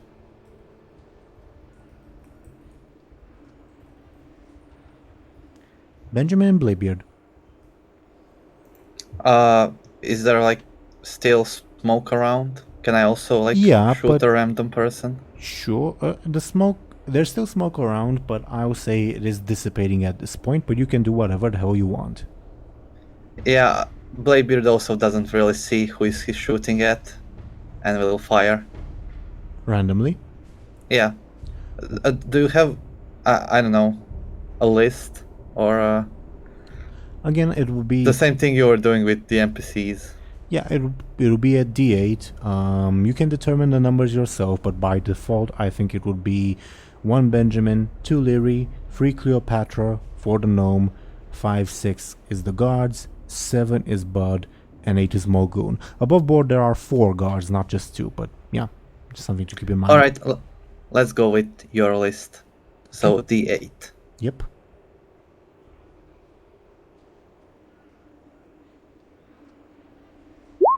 Four. That is 1, 2... The gnome. Okay. Oh no. So you shoot in a random direction, which apparently is the gnome. Give me forceful or careful or quick. I leave it entirely up to you. I'll go with forceful. Sure thing. There we go. You clip her. She like winces in pain and looks around to see who shot her, and she sees you, and you see her. Oh shit! Sorry, I didn't see her there. She like looks upset, but continues in her like battle stance, so to say. Benjamin, it's your turn. I'll try to run through the smoke towards Buhd. Can I do that? Of course. Yeah, let's say narratively you do that. Okay, then I reach entrance. Buhd, are you okay? Been better. Nose hurts a lot, back hurts a lot, but got to meet a lot of ogres. Ogres? Well, I guess you were sold in slavery. Get away from our property right now! We're gonna get you out of here, okay? Oh, that's good. I also got a plan. I got to free my ogre friends. Right. We can talk about that after we get out of Stormwind. I think they're in Stormwind. Huh. Okay. So does Benjamin look like himself? No, I don't. He hasn't done the tech yet, so I don't think so. But how does Buhd? Does he sound like Benjamin? Probably. Benjamin, you look terrible. Aren't you used to this? You know, I know I usually keep the mustache, but this is not the time. Well, at least you didn't shave it. Yeah, guess so. And I guess I'll use my turn to again create an advantage, but this time it's kind of just while I ran through the smoke, I kind of tried to scope out the people's location. Give me a careful difficulty 4, let's say, but your stunt would apply. Oh, guess not. The smoke is still fairly blinding. It's clearing, but as in you can, like, if you want to attack someone you can, but you don't get a clear picture. Right. Okay. Lyri. Lyri will, Well, you know what? Lyri will, I guess, since she has a pistol in her hand, she's gonna pistol whip one of the guards, even though she probably isn't good at it because it's a pretty forceful thing. She's gonna give it a good old attempt. It is a forceful attack, definitely. Give me your forceful, please. Oh no. Oh no. He sees you coming, and the guard sees you coming, and you go to pistol whip him, and you do, like, he allows it to happen, but you're, like, physically weak, and it doesn't do anything. He will attack you next turn. Okay, that's fair. And he actually gets Back down, SI7 business, as I say, from, like, wincing my hand. He looks about to strike you, and he does get an advantage with that big of a difference. That's fair. Stoic guards, I call it. Okay. Cleopatra, on her turn, will probably shoot you, Benjamin. Oh, very, very nice of her. Away from our property, thief. Okay. Yeah, that's her thing. I'll roll for her. How do you oppose? I guess I'll just again jump to the side and I'll just say, he's not property. He's my friend. Give me a quick. Oh. She gets another advantage. Okay. I guess I'll use my. Oh no, I can't use it. Never mind. Yeah, that's fine. Sure thing. Sure thing. She says, "Are you by chance Benjamin Aaran? I'm guessing." Who's asking? Well, apparently not Buhd. Well, apparently the captain mentioned your name. Don't you worry. You'll get to have plenty of time to get her later. Okay. The gnome, as the smoke clears up, what will the gnome do at this point? Probably attack Cleopatra.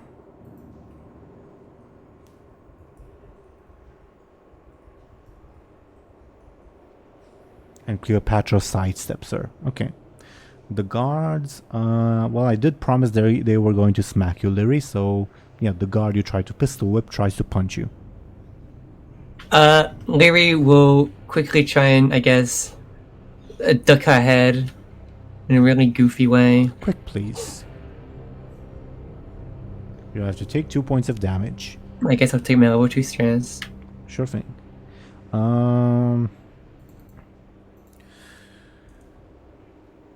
I was debating whether to use like advantages or consequences against you, but I will refrain from now because they're in a bit of a bind and I might need them for defense. Okay. Buhd, it's your turn. Oh, never mind.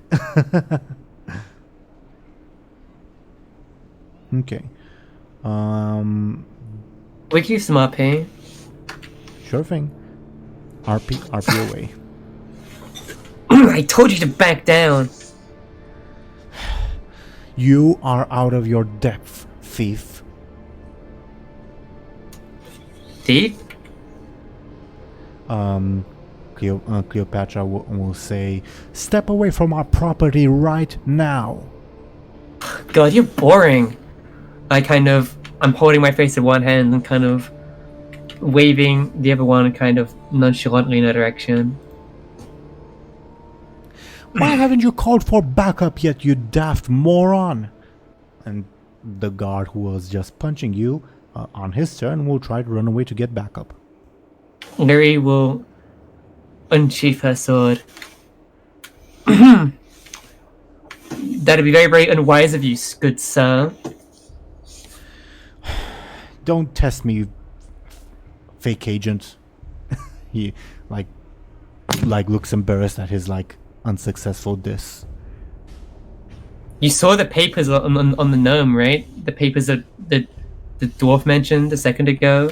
I'm not the dwarf. I'm Agent Captain Bladebeard. You saw the papers Agent Captain Bladebeard showed. We're the real deal, and we are not going to stand for this. You're all going to die at this point for trespassing. You're all going to be hanged for disobeying. Treason! For treason! Yeah, that. Yeah, treason! They look confused at you. The gnome face palms and says something in sign language to Cleopatra, and Cleopatra says, "No, we're not resolving this amicably. It's too late at this point." Then I guess we'll have to resolve it the hard way then. She reloads her rifle. You know, these kind of closed room brawls aren't really my thing, but I'm sure I'll be fine.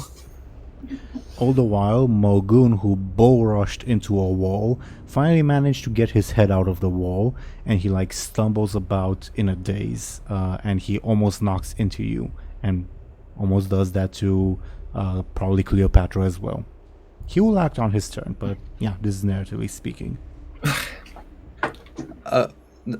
Do we hear what's going on in the actual arena? Yeah, how's the fight going? Yeah.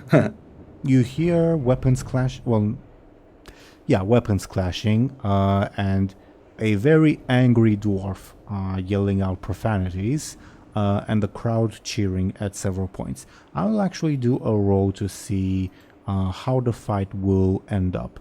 Brianna is favored, but not by much. So 1 to 12 is Brianna wins. 13 to 20 is Groggy wins.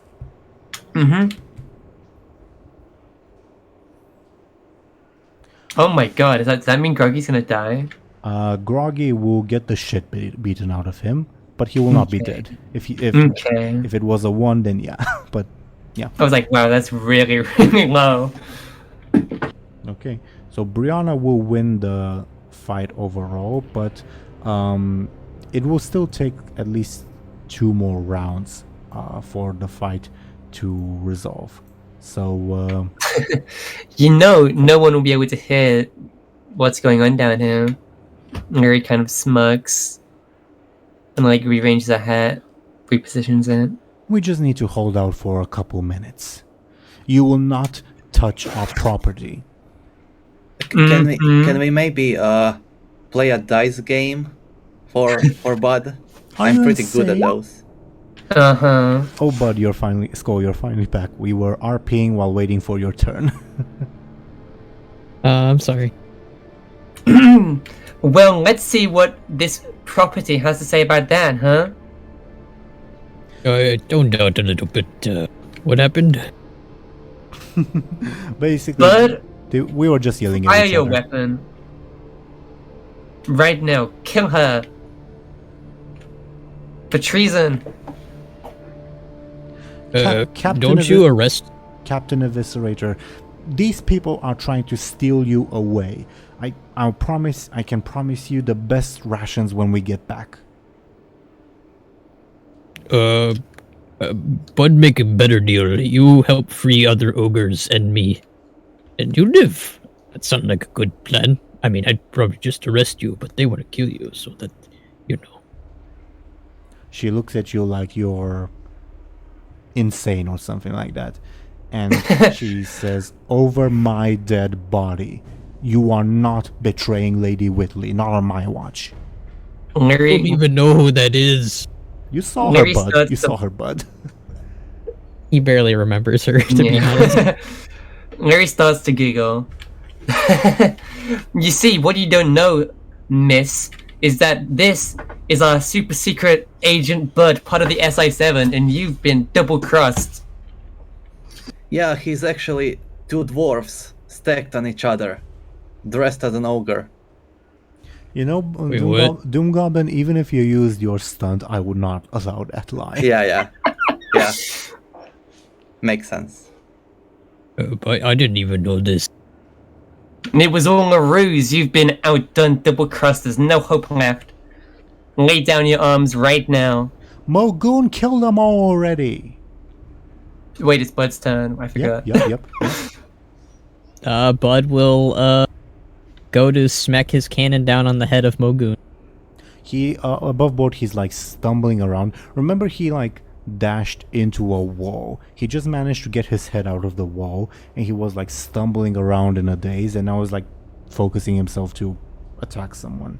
So you attack Mogoon? Yeah, Bud is attacking Mogoon.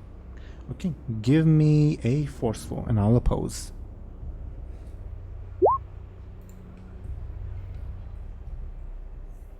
Okay. Okay, how would Mogoon take 5 damage? 5 damage?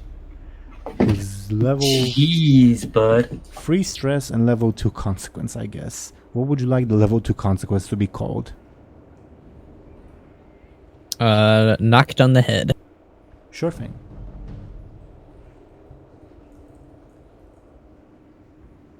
Okay. Yeah, you smack him good, and he yells out in pain. For his turn, he will attempt to smack you back. We never liked you! He never liked you either. How do you resist his smack? By smacking him back. Sure, that's a forceful defense. You have to take 3 damage. Or do I? Or do you? Let's see. 8 point, 1, 2, 3, 4. Not worth using all my fate points for that. I will do a reroll, and the reroll will be his goodness gracious. I usually have my D&D things opened up. I do not this time. No worries. On that bit. You can also we use go. the consequence you just inflicted on him to reroll, but that's entirely up to you. I might use that to add more damage depending on the Sure. reroll. Sure. And it will be former warlord because he's got beef with this guy. Sure, makes sense. Give me your reroll. But this isn't an attack, this is a defense. Oh no. How do you take 6 damage? I wanted to mitigate it. Gee, Just spend it on I will. Pikmin, I bud. will. Come on. That's what I was gonna do, or I was gonna use the gotta- consequence rather. You just got a critical fail above board, but yeah. I know exactly. So you're using Mogun's consequence to reroll again? Yes, Okay, and then please reroll. that's better. 1 damage. Much better. Yeah, I'll take that. That's fine. Sure. He smacks you. Not as hard as you smacked him, but it's on at this point. Yeah. Okay. If this were like a movie, like intercut with the various combat in this locker room with the combat that's going on above, as Brianna is mercilessly beating the shit out of Groggy. If you are paying attention to the sounds of the arena, you hear like the crowd oohing and awing, and a dwarf's cries of pain, and a human woman's shouts of fury. Benjamin and Bladebeard, it's your turns. There is a door that's separating us from the arena, right? A door, then a hallway. Well, no, oh, right. Yeah, there's a door, then the hallway, then another door. That is closed during matches. Oh, all right. The gnome had like a SA7 badge, right? I mean, you don't know what that paper is, but people seem like, oh shit, that paper is something serious when they see it. All right. So I'm gonna try to sneakily steal that. Okay, give me your sneaky, please. All right. This would count as a self-compel at this point, but sure. Oh, I could. Doesn't matter. Too late now. So six, and I'll use a fate point to beat that. A pirate captain, right? You may, if you want. All right. I'll spend and compel, or not compel. So Invoke. it's too late to compel yourself, but yeah, sure. Yeah, I misspoke. Yeah. I'm gonna invoke. So as she's like, forget who she was fighting with. She tried to swing at Cleopatra. As she like recovers from her wild swing, in her offhand she's holding like that paper, and she momentarily like loosens her grip enough for you to take it without like her really noticing. Great. Besides that, I'll pull out my swords and get into like a battle-ready position. Are you using your turn to create an advantage for yourself? Oh, did stealing count as an action? No, Or because can I do something else? You can do something else. That's what I'm saying. Yeah. Oh, all right. I'll then attack someone. The Cleopatra chick. Sure. How are you attacking? He'll slash at her legs. Okay. Give me quick or careful. Careful because you're aiming at something specific. Up to you. He's not attacking carefully, so Sure. I'll go with quick.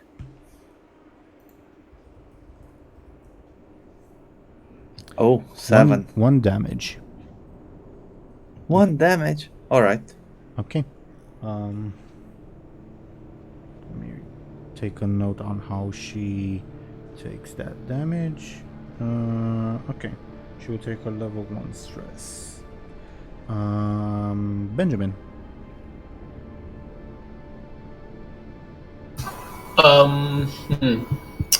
I think I'll try to rush in and stab the ogre on the shoulder.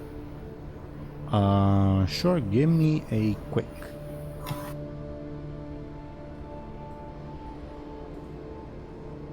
Time means you get an advantage.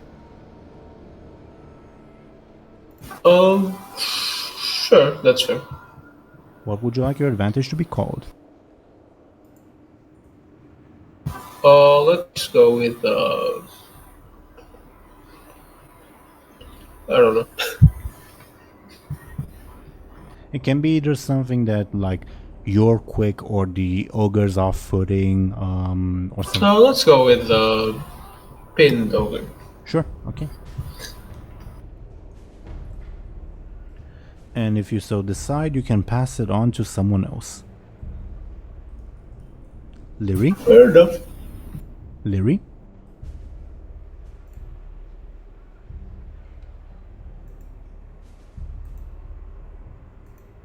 Zelris, you might be on push to talk. Mm-hmm. Yeah, I'm on push to talk. Okay, it's your turn. Oh, after kind of getting it from being punched, Lyri will kind of see that everyone's not focusing on the guards and doesn't want to deal with them, so she'll quickly, I guess, move over to Cleopatra and like wildly wave her sword, trying to get any hit in. Quick, I guess, but I will mention that if you critically fail, you might hit someone else instead. Cause, yeah, that's fair. Because she's being attacked by Bladebeard and the gnome, and yeah, okay. Yeah, Yeah, but it's fine. we are all different sizes, so we can like attack. That would look fun. It's not a critical fail anyway, it's fine. Oh, you already rolled. Oh, you're right. Yeah. Okay. 4 damage on this lady. She will take her level 4 consequence. What would you like it to be called? I'll call it Rabid Strikes. Sure thing.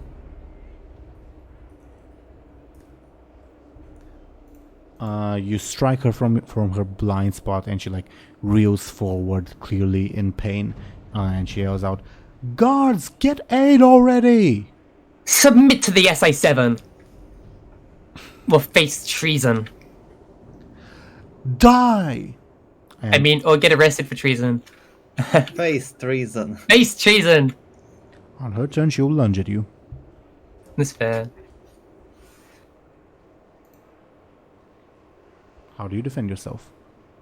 Oh, it's our time right now. I will... Lyri, I guess, will, like, try to, as quickly as she kind of went in, also kind of, like, move to the side, I don't know. She'll quickly try and sidestep. Give me a quick. You Come on, successfully do Lyri. so. You do so successfully. Oh, cool. Okay. Damn, Cleopatra sucks. She was not intended to be a boss, I'll say that much. Okay. And she has, like, 3 people on her. Yeah, I guess it makes sense. Mm-hmm. The gnome, on her turn, will also take a swing. Give me a second. Okay.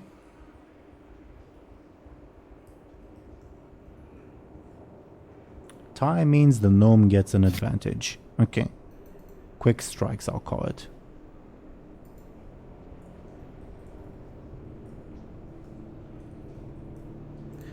On their turn, the guards, one of them will attempt to run away, run into the locked door, and let's see if he can unlock it. Benjamin, do you want to like roll against him? Careful versus careful? Yeah, I will. Okay. That's his. He manages to unlock it. If Go we ahead. tie, what happens? This is technically an overcome. So, since the guard is overcoming, he would succeed at a negative cost. Or he can fail. Is that a choice or? His choice, but the choice of the negative thing, I'm willing to leave that up to you, because he's making the overcome against you-ish. Then I'll use the advantage. Okay, sure thing. So a tie. I think he will still like to succeed, but what's the negative, Benjamin? I don't know. He falls face first into the ground. As in, is like opening the door and just, Sure. know. Or is it just to unlock it? This was to unlock it, but I think that can be like the negative, that he, in his rush, he like leans too much into the door and forgets like that it's a push door instead of a pull door and something like that. Yeah, sure. That's Yeah, I like that. Okay. And he falls face first. He will take a bit longer when in summoning aid, but now it's 3 guards instead of 4. The remaining 3 will try to attack probably Lyri, I guess. How does Lyri defend herself? I guess you'll keep trying to sidestep. I mean, Sure. there's not much you can do. Give me a quick. You sidestep successfully. Buhd, your turn. Bud will go for a headbutt against his good old buddy, Mr. Ogre Man. Give me a forceful.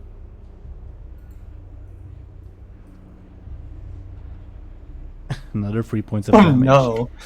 Let me see how Mulgoon can take 3 points. Give me a sec. The last time was... Give me a sec, because I forgot to count your previous attack on my personal notes. So he's already taken his level 3 stress, which means... he will take his level 1 stress and his level 2 consequence. What would you like the level 2 consequence to be called, Buhd? Well, no, actually, my bad. He already took his 2. My bad. So he will not take his level 1 stress. Instead, he will take his level 4 consequence, which is a bit more severe. Again, what would you like it to be called? Warlord's Revenge. Sure thing.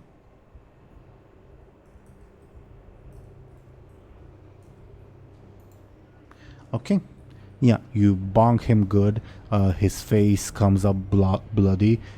He roars out like a wild animal and tries to bull rush you. He's literally trying to bull rush you like he's a wild bull with his horn. Only his horn is missing, so it's basically an elaborate headbutt. How do you defend yourself? Bud will try to sidestep him. Give me a quick. He catches you. How do you take 1 point of damage? I will use a fate point. Okay, what are you invoking? I will invoke heavy weapon. Well, no, not heavy weapon expert. Happy weapon expert. Pirate captain. Sure, makes sense to me. Yeah, he bull rushes you and misses, and once again slams himself into a wall. For narrative purposes, he's stuck into the wall, but he will free himself before his turn. Benjamin Bladebeard. Well, I should mention in the arena, you hear, because it's the top of the round, you hear a dwarf spouting out foul curses, and suddenly the curses fall silent, and the announcer says, "I can't believe my eyes, good people of Stormwind. Groggy Forgeheart showed up naked to a fight, and the renowned paladin lost, just like that. Oh, the Stormguard Brigade is certainly on a roll today. Now, please allow us a couple of seconds to clear out poor Groggy, and then we can let the next match begin." And the crowd roars out in applause. Benjamin Bladebeard. What was the name of the winner? The lady warrior. Brianna Edwards. Brianna. All right. Is it possible to, like, in one turn, to go where she would be, like, returning from the arena and maybe try to convince her to help us? Or is that too far away?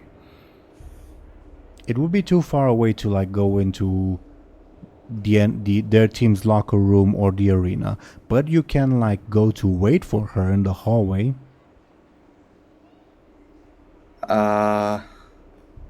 Sure, that sounds fun. So, yeah, I'll try to do that. Okay. I'll disengage and Yeah. run away. It's too much chaos at the moment for people to stop you, and you go into the arena door, and you see Krenna walks out of her door and spots you and says, "What the fuck are you doing here?" Oh, hi, Krenna. I am trying to. Wait, did he just walk over the guards, like, sprawled on the floor? There are no guards sprawled on the floor. The one that opened the door? Or It's am the I, other door. There's Oh, two okay, doors. okay. Two doors. Gotcha. Two doors. One leads to the exit and one leads to the arena, basically. So, the purple ogre that you were actually going to Can fight. you make it quick? I have to pick up poor Groggy. Oh, alright. Then, sure, go. Never mind. Don't mind me. She gives you Oh a my nod, god. she gives you a nod look and walks off. And a couple seconds later, Brianna would step in, and she and Krenna would give each other like stink eyes, and Brianna would like scoff and walk ahead, very proud of herself. Oi, Lady Brianna. Oh, Mr. Fake Groggy, you missed your chance. I Her- am. Her spear My looks real bloody. name is. My name is Agent Bladebeard of the SI7. The Alliance needs your aid. Follow me. Give me a flashy difficulty 6. Can I use my stunt for this? Sure, very well. I mean, you have the papers, so I feel like it's. Oh yeah, I also show the papers. Sure. She looks utterly bewildered. This is not what she was expecting to hear, but she believes you because you use your stunt, and says, "What do you want? What do you want me to do, sir?" So the ogres that are fighting in this arena are actually they need to be freed Why? from their They're savages. not these ones. These ones are agents of the SI7. Your stunt, And this your was- stunt was that you're an agent and you need her help. That was your stunt, Yeah. not for this. All right, yeah. Give me another flash. This time, really difficulty 4, let's say. Right. Wait, let me see. Sir, I'm willing to aid you. I will do my duty for the Alliance, but you're talking nonsense. You don't need to understand what you're fighting for. You just need to fight for it. That's the whole motto of the Alliance, anyway. Come on, just follow me. We'll see at the start of the next round if she does or not at this point. But I will Sure. write her into the initiative order. Give me a second. But meanwhile, Benjamin, what do you do on your turn?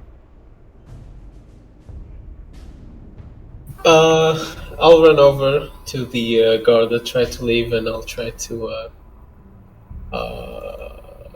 knock him unconscious by giving him a good old kick. Give me a forceful and I'll oppose.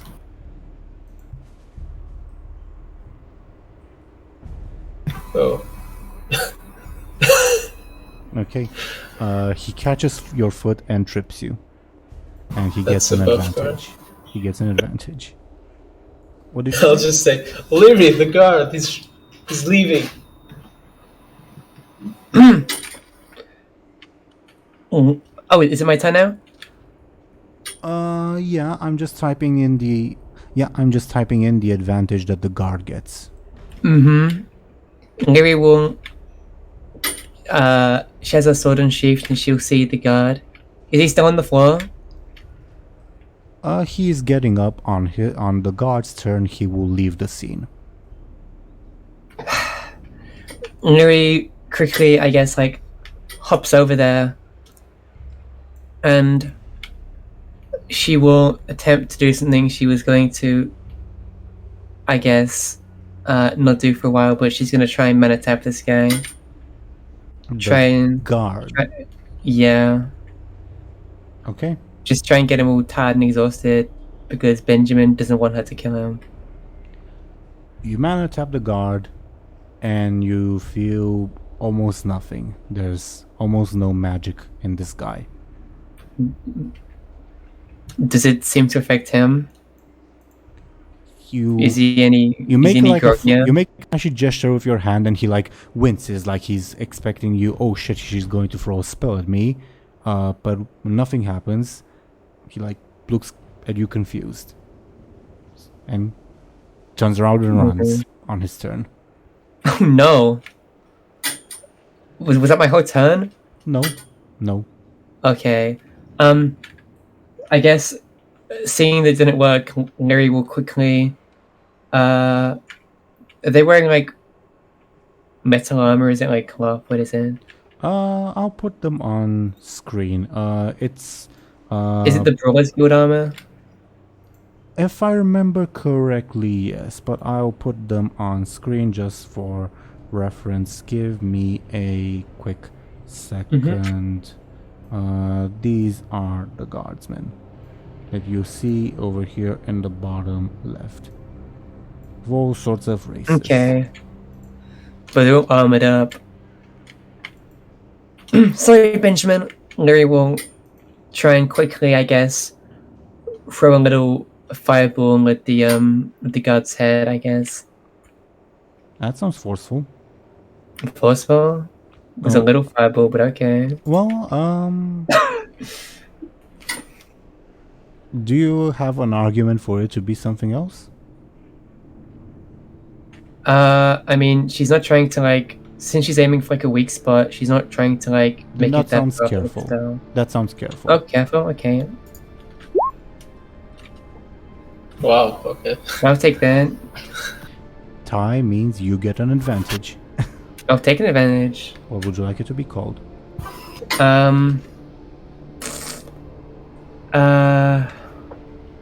don't know.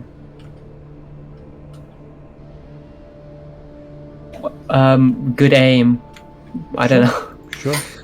But above board, it's not enough to stop him from running. Yeah, I could tell. Okay. Brianna's turn will not take place right now. Cleopatra will try to shoot you, Lyri, so that so that the guard will have room to run. How do you defend yourself? I guess I will attempt to comically duck with my big hat. Oh no. Give me a quick. Benjamin, you've doomed me. Okay. How do you take 6 points of damage? Oh god, I can't even tell my level 2 stress.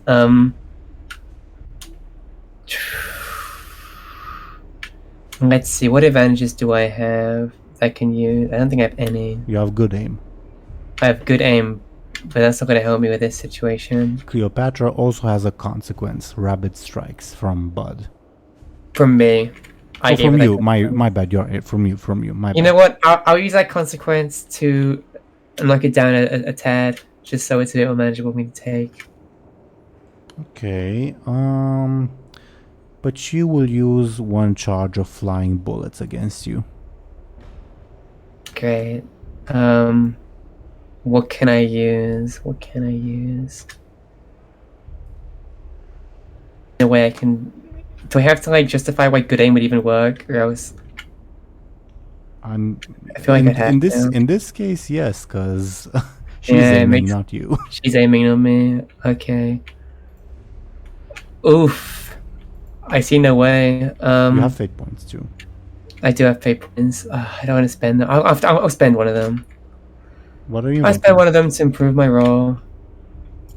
I am invoking Reckless Scoundrel, I guess. Yeah. Makes sense. But you will use your level 6 consequence that your previous wounds are slowing you down, slashed head to toe. Okay. 6 damage, you said, right? Yes, yes. Oh, great. That means I'm gonna take an extra stress I shouldn't have to take. That's why I invested in it. And if I spend this fate point, people compel me to do anything. Oh no. Well, looks like I'm taking 6 damage. It's level 3 stress, level 4 consequence. Okay, give me a second. Benjamin, you to be dirty. You to be dirty. I'm never following your advice ever again. Next time I aim for the head on these guards. Oh my lord. What's like a good like lyric or something for getting shot? It's not shot through the heart because that will be more severe than a level 4. Shot through the shoulder, I guess. I guess.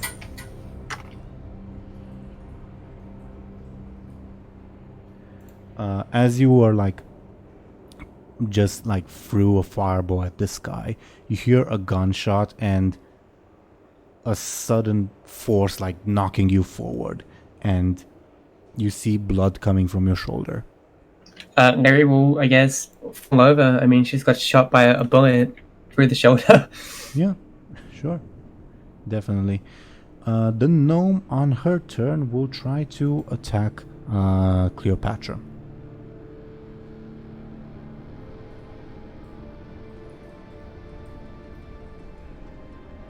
And Cleopatra gains an advantage apparently. Okay. Solid defense, I'll call it.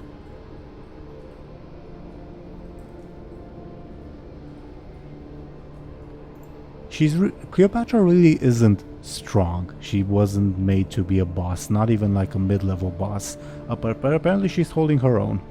She only has like 1 or 2 points above the generic guard, above board. Even the generic guards are kicking her ass. I don't know. So, the generic guard that you are fighting will run off to get aid, and the other guards, guess they will attack Benjamin.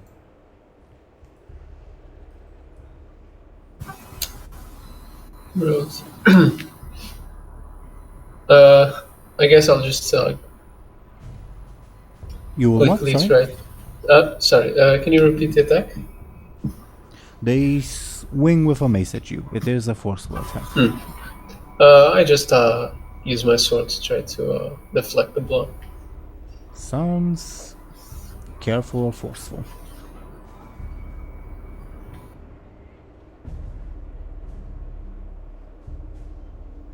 I leave it up to it. Oh, ouch. Okay. That's not pleasant. How do you take? Does your stunt apply against their forceful attack? I don't remember. I think it's just with a quick. Yeah, that's what I'm trying. Oh no, it doesn't specify. Yeah, I get a +2. Okay, so they will get an advantage. Their advantage is, well, they will get another charge on quick reflexes. Okay, Buhd, it's your turn. Alright, Buhd will go to bring his good old sword into Mogoon. Okay, give me a forceful above board. He just managed to get himself out of the wall that he ran headfirst into. But apparently he's still there enough to like swat your sword aside. He will now attempt to punch you in the face. I was gonna say I'm gonna use a fate point to go for a reroll. Oh, never mind. Then what are you invoking to reroll? Heavy weapons expert. Okay. Give me your reroll, please. Tie means you get an advantage. Alright. I'm surprised you didn't decide to like blow him into smithereens already. What would you like your advantage to be called, Buhd?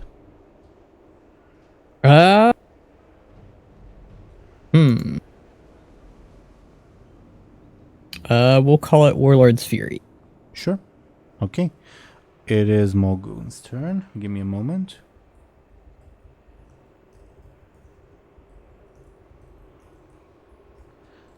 He will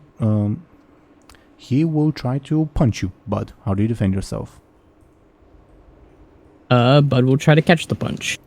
Forceful, please. Give me a forceful. You catch the punch indeed. You two seem to be evenly matched, and he like stares into your face with anger, and he says, "Me smash you good."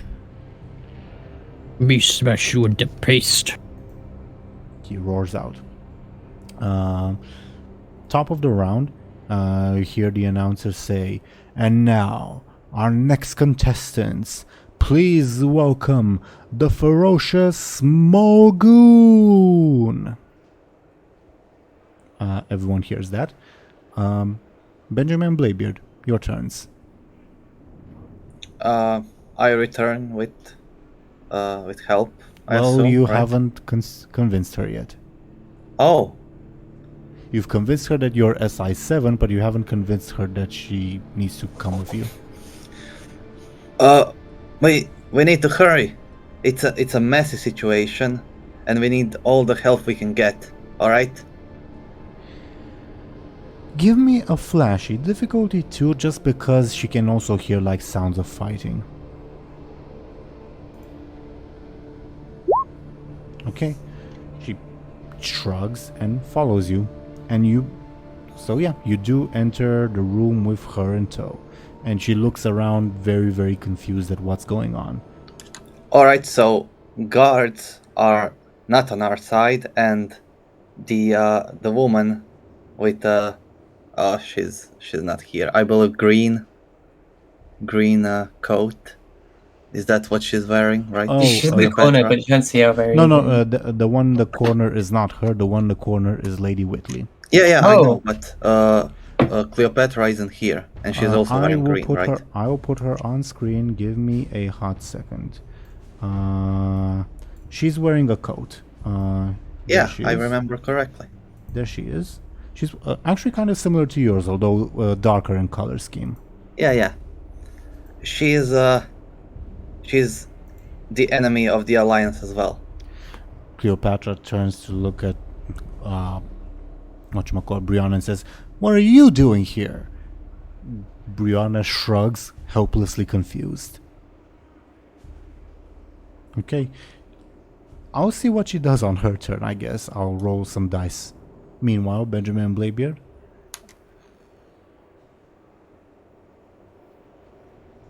The guards, they'll have reinforcements soon.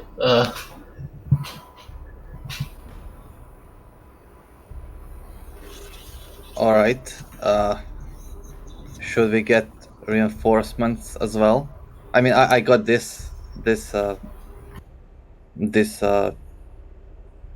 paladin warrior girl. Warrior, she says.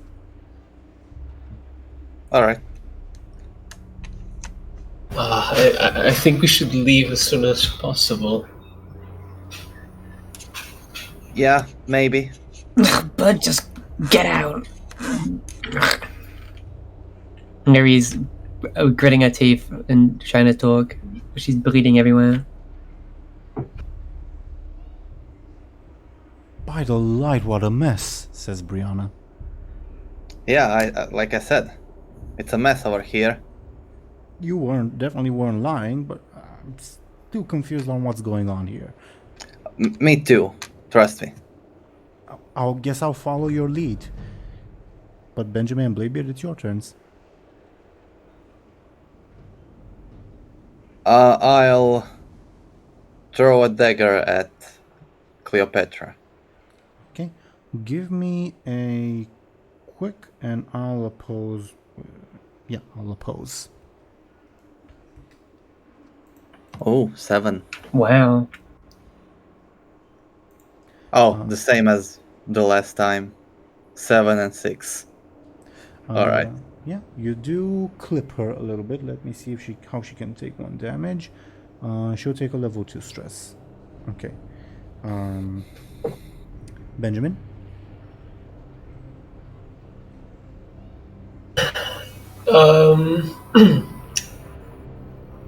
Is the guard already basically gone, or can I still see him outside? Well, that's not pleasant. I guess I'll go back to attacking the big ogre fellow, and I'll once again rush in and I'll try to hit him on the head with the side of my blade.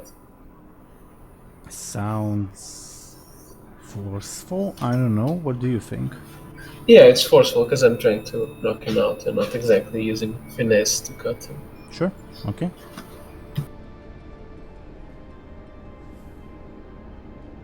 You gain an advantage. I'll, if Skoll lets me, I'll use the Warlord's Revenge. You don't need Skoll's permission for okay. that. No, then I was gonna say go ahead anyway. And Pinned Ogre. Give me a moment. And Pinned Ogre. You would need Skoll's permission for Warlord's Fury above board. Okay. So that would be 4 damage. How would Mulgoon take 4 damage? I guess it's level 6 consequence. What would you like it to be called? A very severe injury. I don't know, punctured lung. You hit him in the head and he punctures lung. Wow. Oh, right. Oh, sorry. My mind was somewhere else. Pretend that is a very steep punch. Just go with the concussion, I guess. That's bad enough. For punch his eye out. Punch his eye out. Thompshire. Yeah, you break his brow bone or something. I don't know. Yeah, a level 6 consequence is supposed to be big shit. Yeah, fine. I'll break his brow bone or whatever. Broken brow bone, broken face. I don't know. What would you like it to be called? Yeah, let's go with broken face. Sounds very extreme. It's vague enough to be really like horrific. You have to like fill in the blanks yourself. Okay. But suddenly Benjamin comes out of nowhere and smacks Mulgoon in the face. Mulgoon goes reeling and you see a horrific visage that I'll leave to your imaginations apparently. He roars out in pain. Bladebeard and Lyri. Well, Bladebeard first, my bad. No, you went. You actually went. Yeah. Yeah. Lyri. Lyri will, I guess, pull herself up and kind of step out the door for a breather and also to get out of sight. And she clutches her wound and she's bleeding and she's not very happy. Understandable. Since I'm out of sight, is that kind of stealth or? Yeah, ish, kind of. Depends on what you want to do next. Lyri will attempt to use her stunt for the first time in a few sessions. Actually, she's going to teleport into a blind spot of Cleopatra, and she's going to attempt to do something once there. I'll allow it, and you can even do this in like this turn. It's not like a 2-turn. All right. So does she teleport into Cleopatra's blind spot? And she's invisible because of the stunt. She is going to try and sneakily, now that she's in the blind spot, stab her up with a big sword. Okay, give me your sneaky and your stunt would apply, and I'll roll to oppose. 7. So 4 points of damage. How is she looking? Give me a second. Okay, I guess she'll take her level 6 consequence. Alright, level 6 consequence. What do you want it to be called?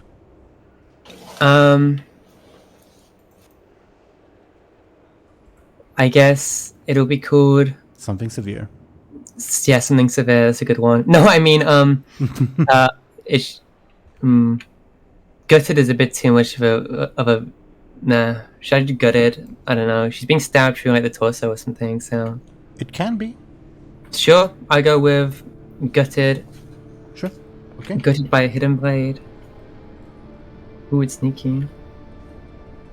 Yeah. Everyone would see as like suddenly a sword goes through Cleopatra. Not necessarily for a vital spot, but she's definitely not looking good. And she spits out blood, and like on her turn, well, Brianna's turn first. Oh yeah, she witnesses this too, huh? She sees a sword go through Brianna out of nowhere because you're still invisible. Yep. Not through Brianna, through Cleopatra. Through. Yeah, the sword goes through herself and then through Cleopatra as well. Yeah. Yeah.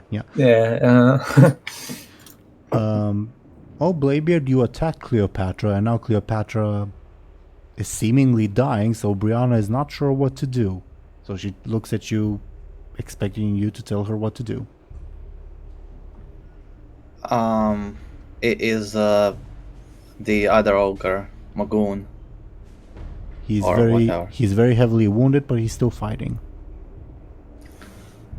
Can you get the yellow ogre to calm down, please? He's an ogre. The only way you calm an ogre down is with a spear through their gut. Sure. I didn't tell you how to do it. Just, do it. She sighs, and she will rush forward with her spear.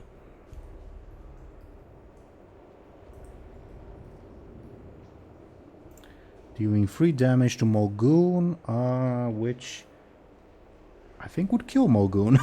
Okay. Oh my god, he's dead. Yeah, it would kill Mulgoon. Okay. She rushes forward from Mulgoon's blind spot while he's distracted by his wound, and rams the spear through his back and impales him, drops him to the floor, and she like stands on top of him, driving the spear home. And she gives you a look, Buhd, that like sort of implies you're next. The dwarf lady? Not the dwarf. She's not a dwarf, she's a human. Oh, her? Exactly. And yeah, But Mulgoon. gives a very concerned look. Mulgoon is now dead. Okay. Cleopatra sees that and says, "No!" Apparently more concerned about the ogre than about the sword through her gut. She will and say, "Do you have any idea how much you're costing Lady Whitley with this? You're all going to die for this." And she will take a wild swing at whomever stabbed her from behind. Is the sword still in her? Yeah, well, if you want to. Wow, if you- that's metal, okay.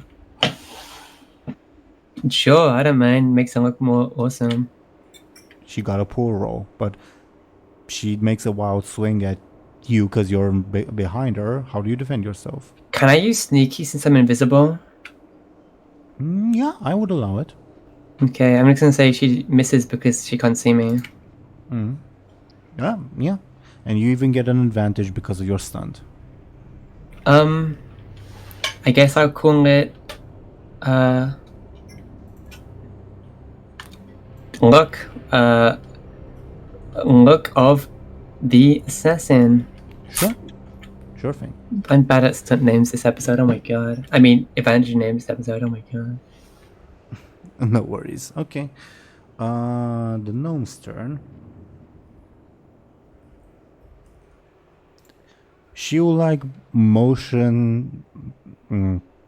She'll like point a knife at the guards and threaten them pretty much to stand down. So she'll make a flashy roll.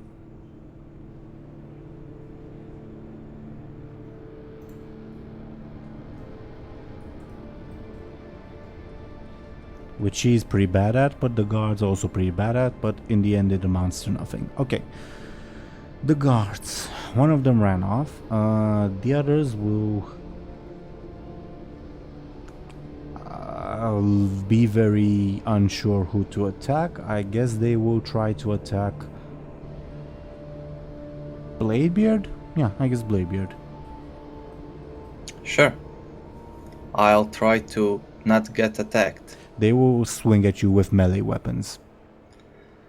And I'll try to jump out of the way quickly. Give me a quick.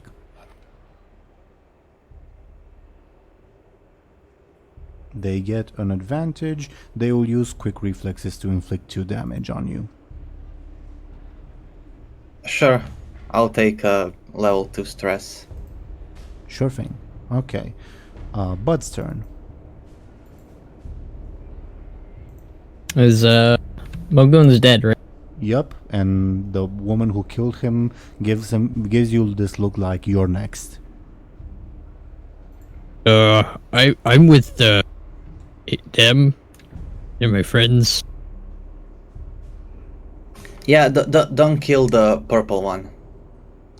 For light's sake. She looks very, very annoyed at that, but you get the feeling that, yeah, she's not going to attack you. You're good, bud. Not good. Not very good. Was the yellow one your friend? No, not really. He, Alright. I don't feel bad then. he backstabbed her and crybaby. Well, now he is backstabbed. Huh? Because she stabbed him through his back. You're And all very- going to die, says Cleopatra. You Maybe- should have let us go. Lyri will pull the sword out. Ah! Lyri will reappear and adjust her hat.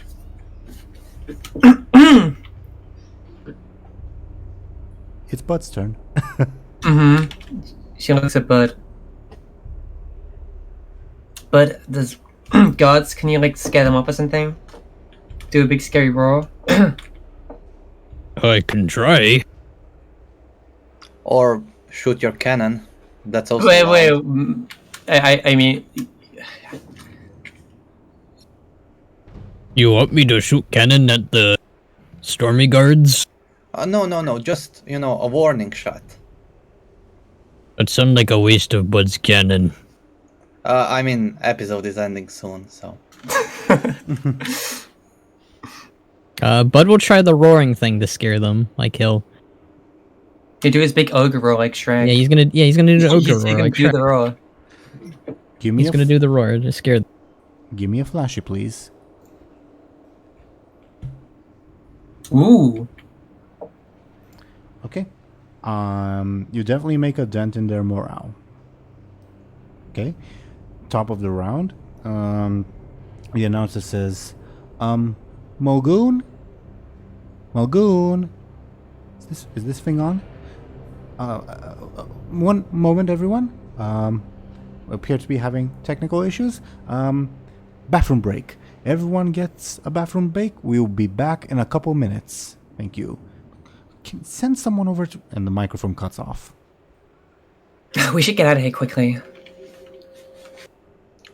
Yeah, good idea. Let's run. Alright. Wish. Right. Benjamin and Bladebeard's turn.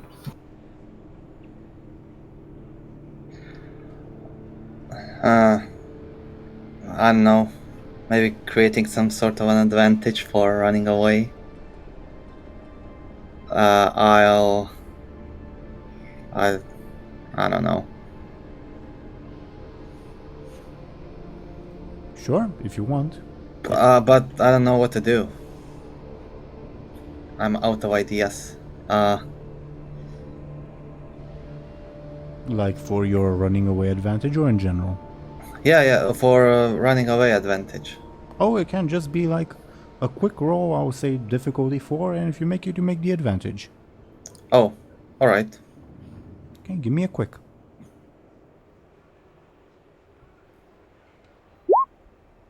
And There's too much of a press of bodies in this small space for you to get any speed. Alright. Okay. I'll just tell everyone to start running. Benjamin?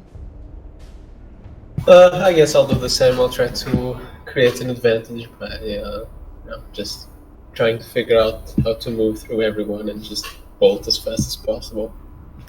Give me a quick, please. Difficulty 4. Or, wait, I'll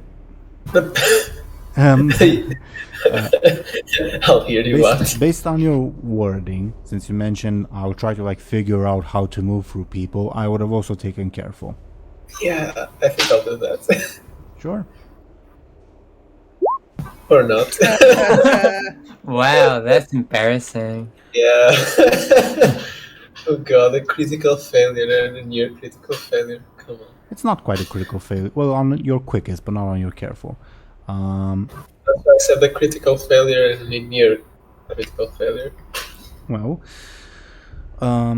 if you try to create an advantage and fail, either nothing happens or the enemy gets an advantage. And with that big of a difference, I think the enemy will get an advantage. Press of bodies, I'll call it, and the enemy gets an advantage on it.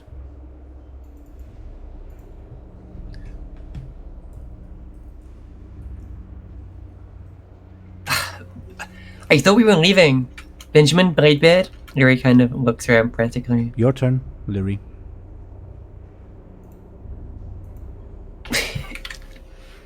Hello, you two. Lyri kind of looks at them. Leave this place. The guards are probably coming in. I mean, if you can figure out a way out, I'd have to finish the job. And Lyri Don't- kind of. Kill her. We're making more enemies that way. I mean, going to die. we won't be making any enemies if she's dead. In fact, we'll be making less enemies. That's a good point. That's how it works, okay?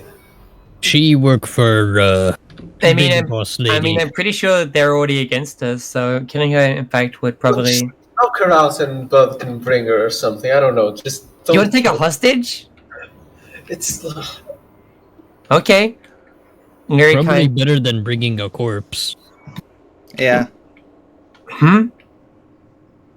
So you want me to knock her out? Yeah. Don't kill her. All right. The Lyri gnome kind of- frantically shakes her head no. It's up to you if you keep her opinion in mind or not. Huh? Oh, does Wait she a minute. want us- What? When you? Huh? She makes a gesture as if she's about to drop her weapon. It seems her intention is to de-escalate things. But it's up to you if you follow through on her intention or not. I mean, this gnome could be a good distraction, so maybe I should keep it in mind. Fine. Lyri will try and figure out a way to get out of there. Who's the gnome lady? So I'm gonna try and create an advantage to help people. By figuring out a way out sounds like a careful Yeah. roll. Okay. I haven't decided on the difficulty yet is the thing, because I do want to make an allowance because you have a crappy careful, but I think it would be only fair to give you the same difficulty that I gave Benjamin, which would have been 4. So I'm not sure if I should allow this or not. Can I use my one of my advantages? Sure. Which one? Luck of the assassin. I'm just extremely lucky with my guess. Sure. So you replace Luck of the Assassin with a different advantage. What would you like it to be called? Just escape routes, I guess. Okay. Very well. Right. I feel like it's a bit more general as well, so I feel like it was a good use. Sure. And if you want, you can pass this on to whomever you like. Mm-hmm. Cool. Brianna looks around and is visibly confused still. And she says, "Now, hold on. This woman needs help. She might be a criminal, but you need her alive, right?" she asks Bladebeard. Yeah, of course. Yeah, she needs SI7 questioning. Right. I guess I'll go call for a medic. Why didn't you bring her to a medic? I'll kill all of you, says Cleopatra. That's why. Okay. Yeah, sure. Go get a medic. Okay. Brianna will run off to go get a medic. Cleopatra. Hopefully that causes some commotion. Cleopatra on her turn.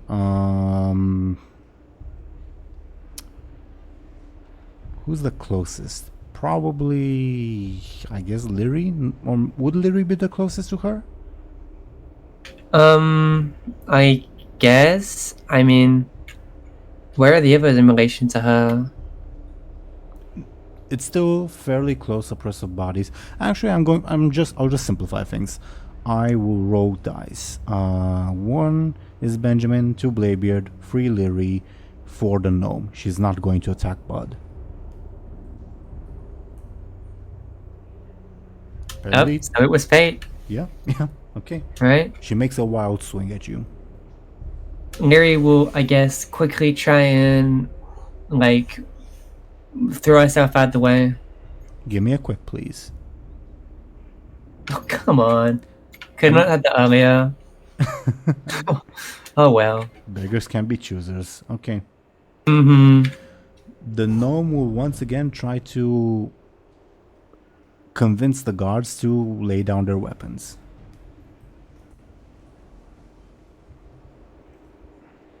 And she fails. The guards will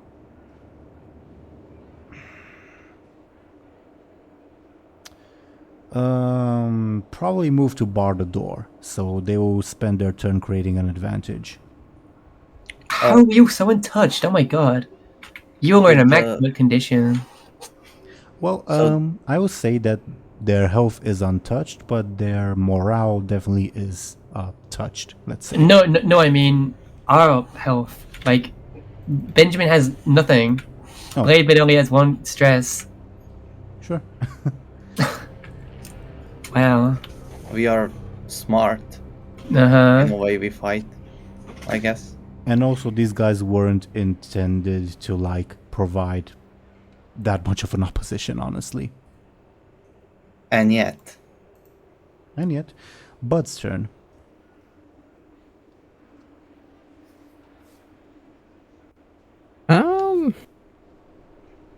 Bud looks around on what to do.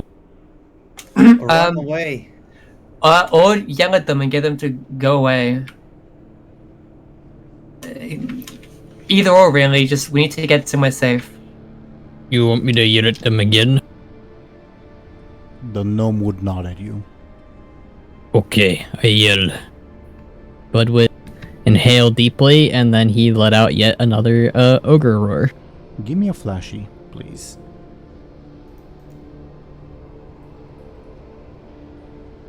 Tie means you get an advantage. You can also spend your previous advantages on this if you'd like. Yes, I would. So Warlord's Fury. Yep. Okay. With that, you deal sufficient damage to their morale, and they break and run at this point, leaving only a very rabid Cleopatra. Top of the round, you would hear again the guards run outside from the door that leads to the exit, and you hear rustling outside. I mean, we should just run. There's no way this person can catch up. I mean, look at them. I'll die trying if need be.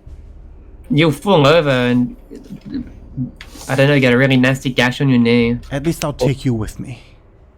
Why not just tie her legs together? Nah, too much time. Let's just run. Benjamin and Bladebeard.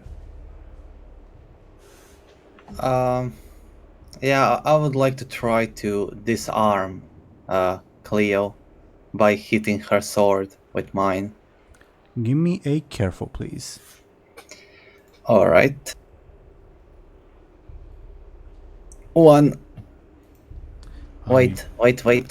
So, I have a bunch of things I can use, right? She has a level 6. That's only gives me 2 points, right? Correct, or a reroll, up to you. Or a reroll, yeah. Wait.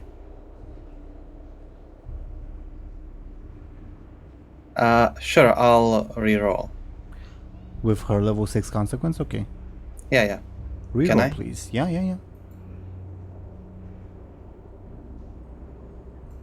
A Better. die. So you get an And, advantage. No, wait. I'll, Oh man, I kinda... I don't like using Pirate Captain for everything. Do I have something better? Not really. I mean, it makes sense. Pirate Yeah, Captain, like, fire me right pirates, now. and he's a Blackwater Raider. They don't kill usually, so True. disarming is a preferred method, right? Sure thing. You're just above board. There's a bit of static on your microphone. It's not too bad, but just be warned. Okay. And you're using that to pretty much deal 2 quote-unquote damage to her, correct? Yeah. She will take a level 3 stress. She's still standing. Oh, she still has stresses. That was her last one. But if I somehow used one more, if I did 2 more damage, she would be done. Yep. Wait, let me see. Do we have any advantages created that could help with this? You yourself don't, unless someone decides to pass something on to you.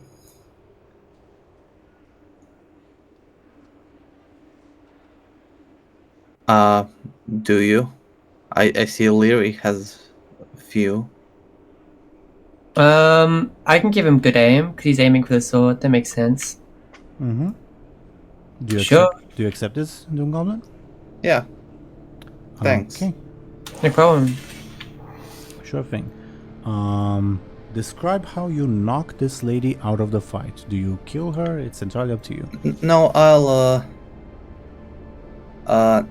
I'll knock her sword out of her hands, and then point my sword towards her. I assume she's on the ground, or is she like Not still yet, standing? but you, if you want, you can say that her pretty serious wound would cause her to lose consciousness, if you'd like. Let's say she just falls on her ass from pain, Okay, but she's still conscious. sure. What's the level 2 consequence? Oh man. That's something like weak, right? Something not that strong. Disarmed. Sure. Okay. And Go ahead. but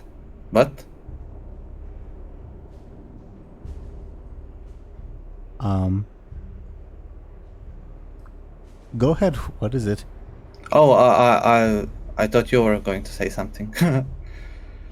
No, I was just going to say that with her knocked out of the fight, combat is over, so initiative is also over. All right, I just point my sword towards her, and I say, "Surrender, in the name of the Alliance." She spits at you. I'll try to dodge that. You do. It's easy. She's too weak to like make an accurate spit. I'll look at the gnome and see what the reaction to all this is. She sighs and begins patting her pockets and like frantically begins patting her pockets. Apparently she's missing something. Ooh, ouch. She could really use a medic. I hope the Night Lady arrives soon. We could really use to get out of here, you know? I don't know. The gnome can. What, talk for us? Really funny, Bladebeard. The gnome like puts herself whatchamacallit, like bars the exit with herself and like holds out a palm like stop. Do any of you like speak sign language or Stormwind sign language, let's say? Absolutely not. I don't think Lyri would know. I may have like a stupidly small understanding of it, but nothing that would permit communication. Sure.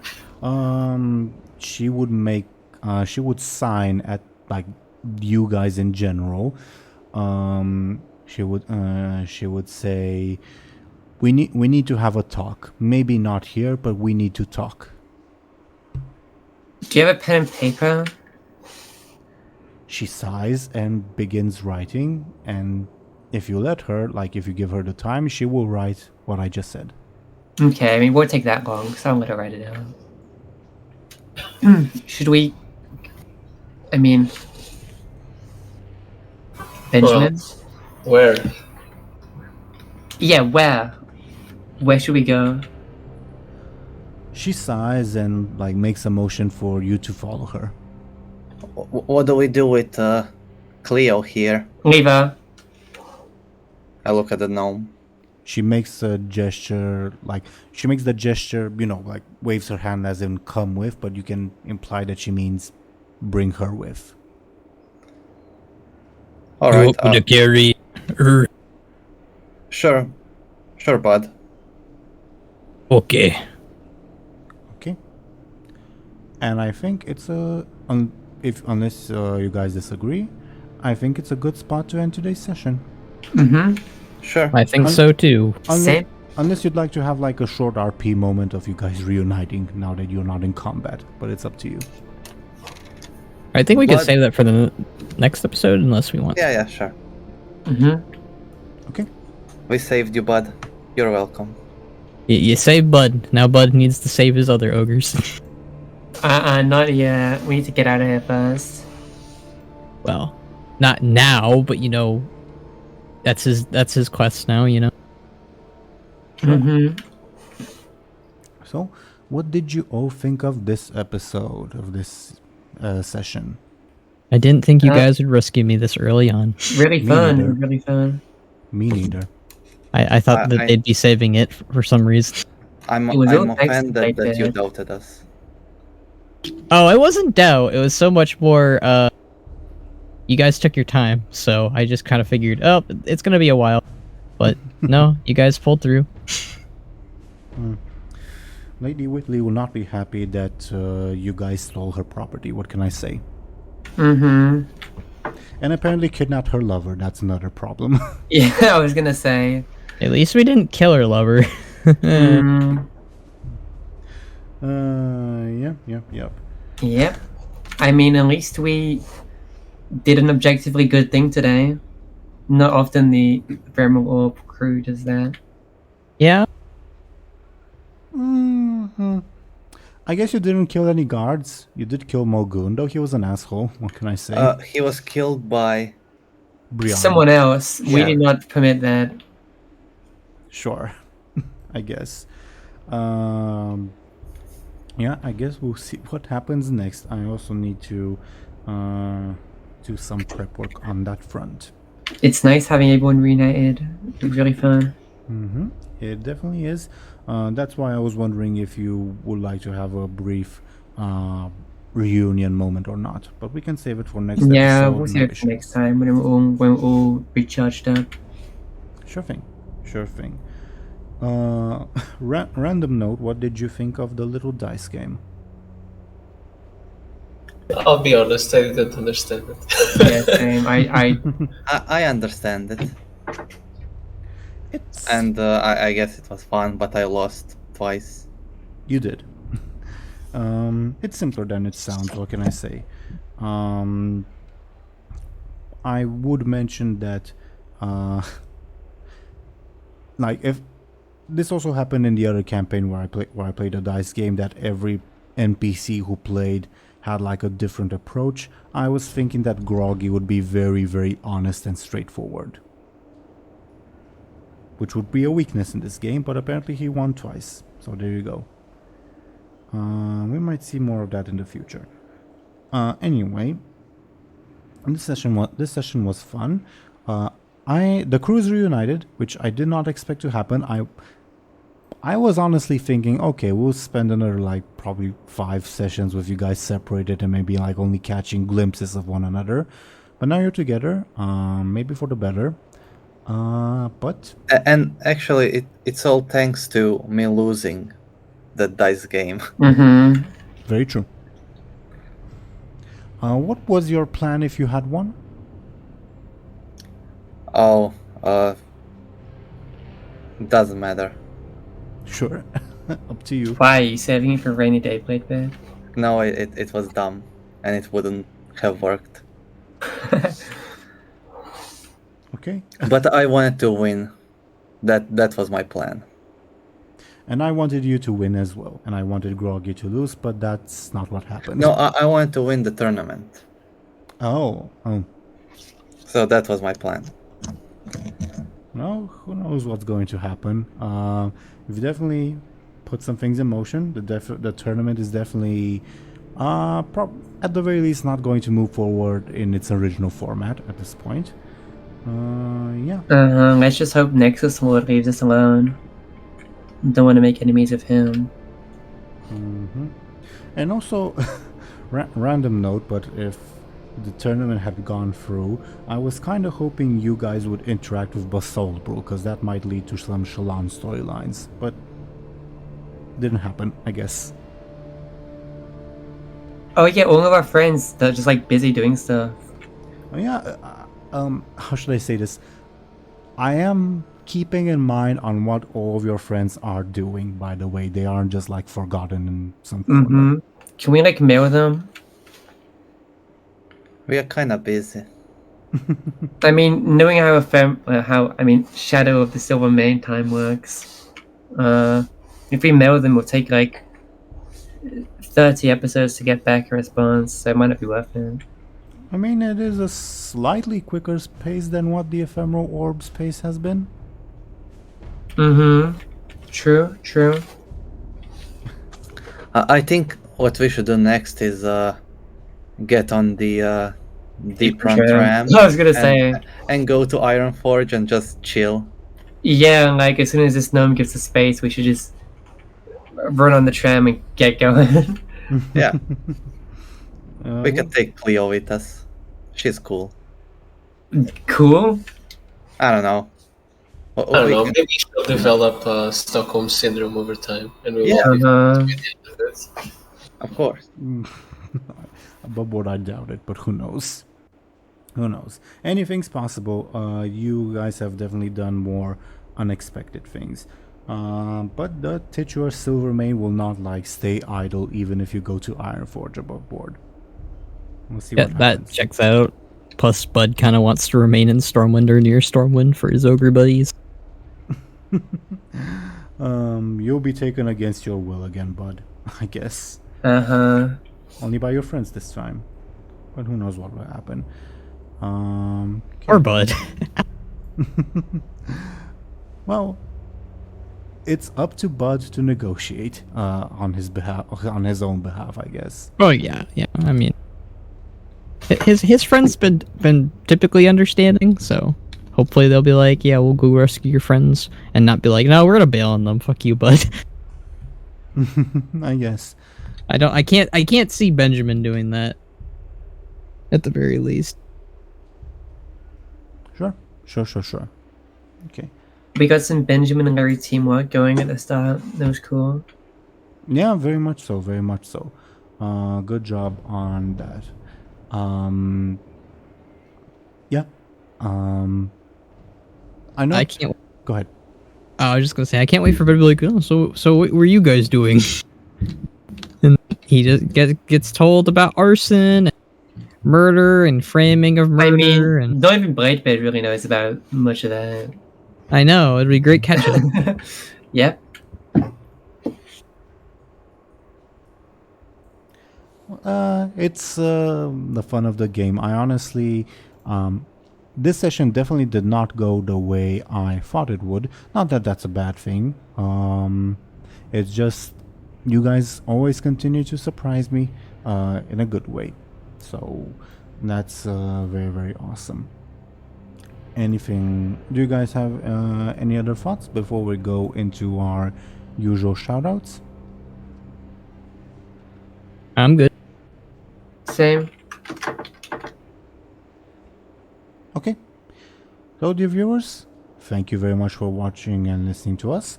I'm going to ask these lovely people to talk about themselves. I rolled some dice in the background.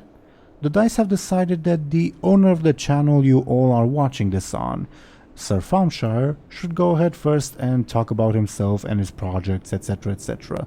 So, what's up, Thompshire? Hello, hello, and you know me. I post both on Twitter and YouTube. You should check out my Twitter since you're probably already here in my channel. Where I've been posting renders from time to time and stuff like that, and hopefully, eventually, I know I say this every week, but I'll get back to making an actual machinima. We're all looking forward to that. Thank you very much, Thompshire. Okay. Next, according to the dice that I rolled, would be Mr. DoomGoblin, our lovely Captain Bladebeard. Could you please go ahead and talk about yourself? Yeah, sure. I'm DoomGoblin. I played Agent Captain Bladebeard of the SI7. And yeah, usually I draw stuff. You can follow me on Twitter. Are you still doing the I'll draw your OC in a crap way thingy? Oh, yeah, like, this will come out a week from now. So, for you viewers, a week ago, time is weird. I have like 3 more spots a week ago. I don't know how much I have now that you're watching this, but I'm doing like an art game where I draw people's characters poorly, and I had 9 open like spots, and 6 are filled, and I don't know, all 9 might be filled by the time this comes out, but maybe not. I don't know. Sure. It's confusing. I don't know what I just said. Today is the 19th. Think of it that way, I guess. Even though it's not, that's the day it will come out, I guess. Yeah. I live in the past. You're from the future, you who are watching this. Mm-hmm. We're all time travelers. That's how it works. Yeah. Sure. Okay. I knew it. Thank you very much, DoomGoblin. Next, according to the dice that I rolled, would be good old Captain Eviscerator, Esquire the Third, whatever, himself, Mr. Skoll Shorties. Could you please go ahead and talk about yourself and what you're doing? Yep, I was good old Captain Eviscerator, I guess. And I am currently working on my next machinima, which is a dig at NFTs machinima. It's oh boy. Oh boy. It's a full-on comedic machinima, with some lovely old characters of mine and my friends of Laurentium and Voxmus, so it should be fun. But beyond that, I got a few other videos in the works, but that's the main one I'm working on at the moment. So yeah, you can find that on the good old YouTube, and you can find me on the Twitter. Thompshire, if you don't mind me saying this on your channel, fuck NFTs. So, Skoll. Yeah, sure. I can endorse that message. Okay. So, Skoll, make, I don't know, a masterpiece of a machinima about that. I don't know. It involves good old Gallowix and Zoval as the perpetrators, so that should be fun. I can definitely see them. Weren't you the one who like tweeted that? Oh yeah, Gul'dan would sell NFTs or something. I This was said his voice actor. His no. Well, yes, I think I did say that, but I also said Gallywix and I also said the Jailer. So, you know, honestly, those three would totally sell NFTs. Let's be fair. Yeah. To be fair, the voice actor walked back on it, so at least there's that. Yeah, there is hope. Okay. Thank you very much, Skoll. Yeah. And next would be Zelris. Could you please go ahead and talk about your latest projects and or scams, let's say? Scams. Well, I played the ever-lawful Lyri Ambassador, who did something that wasn't evil for once, and perpetrated a morally good act. And I am Zelris, who makes crazy things on the internet that people laugh at. I just finished my last big project.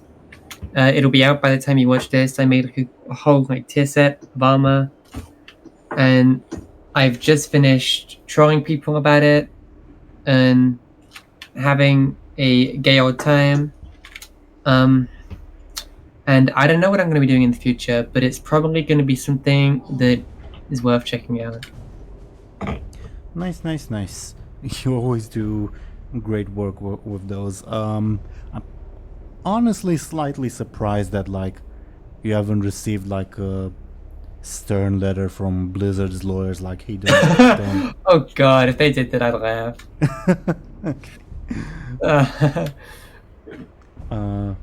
Yeah, thank you very much, It's Zelris. funny. Thank you very much. And I was your Dungeon Master, Game Master Teeironor. I do this series, which is a lot of fun, and another series, another TTRPG series that's set in a homebrew, heavily inspired by history universe, which is also a lot of fun, and you can catch it out on my channel. And when I have the time, which isn't very often at all really, I do videos on like video game lore and or history, but again I don't really have much time for those, so catch me when you can, I guess. And also yeah, other than that, dear viewers, thank you once again for watching and listening to us. We shall be back next week on my channel actually, and we shall see you all then. Have a good one, everyone. See you later. See ya. Bye. See ya. See ya.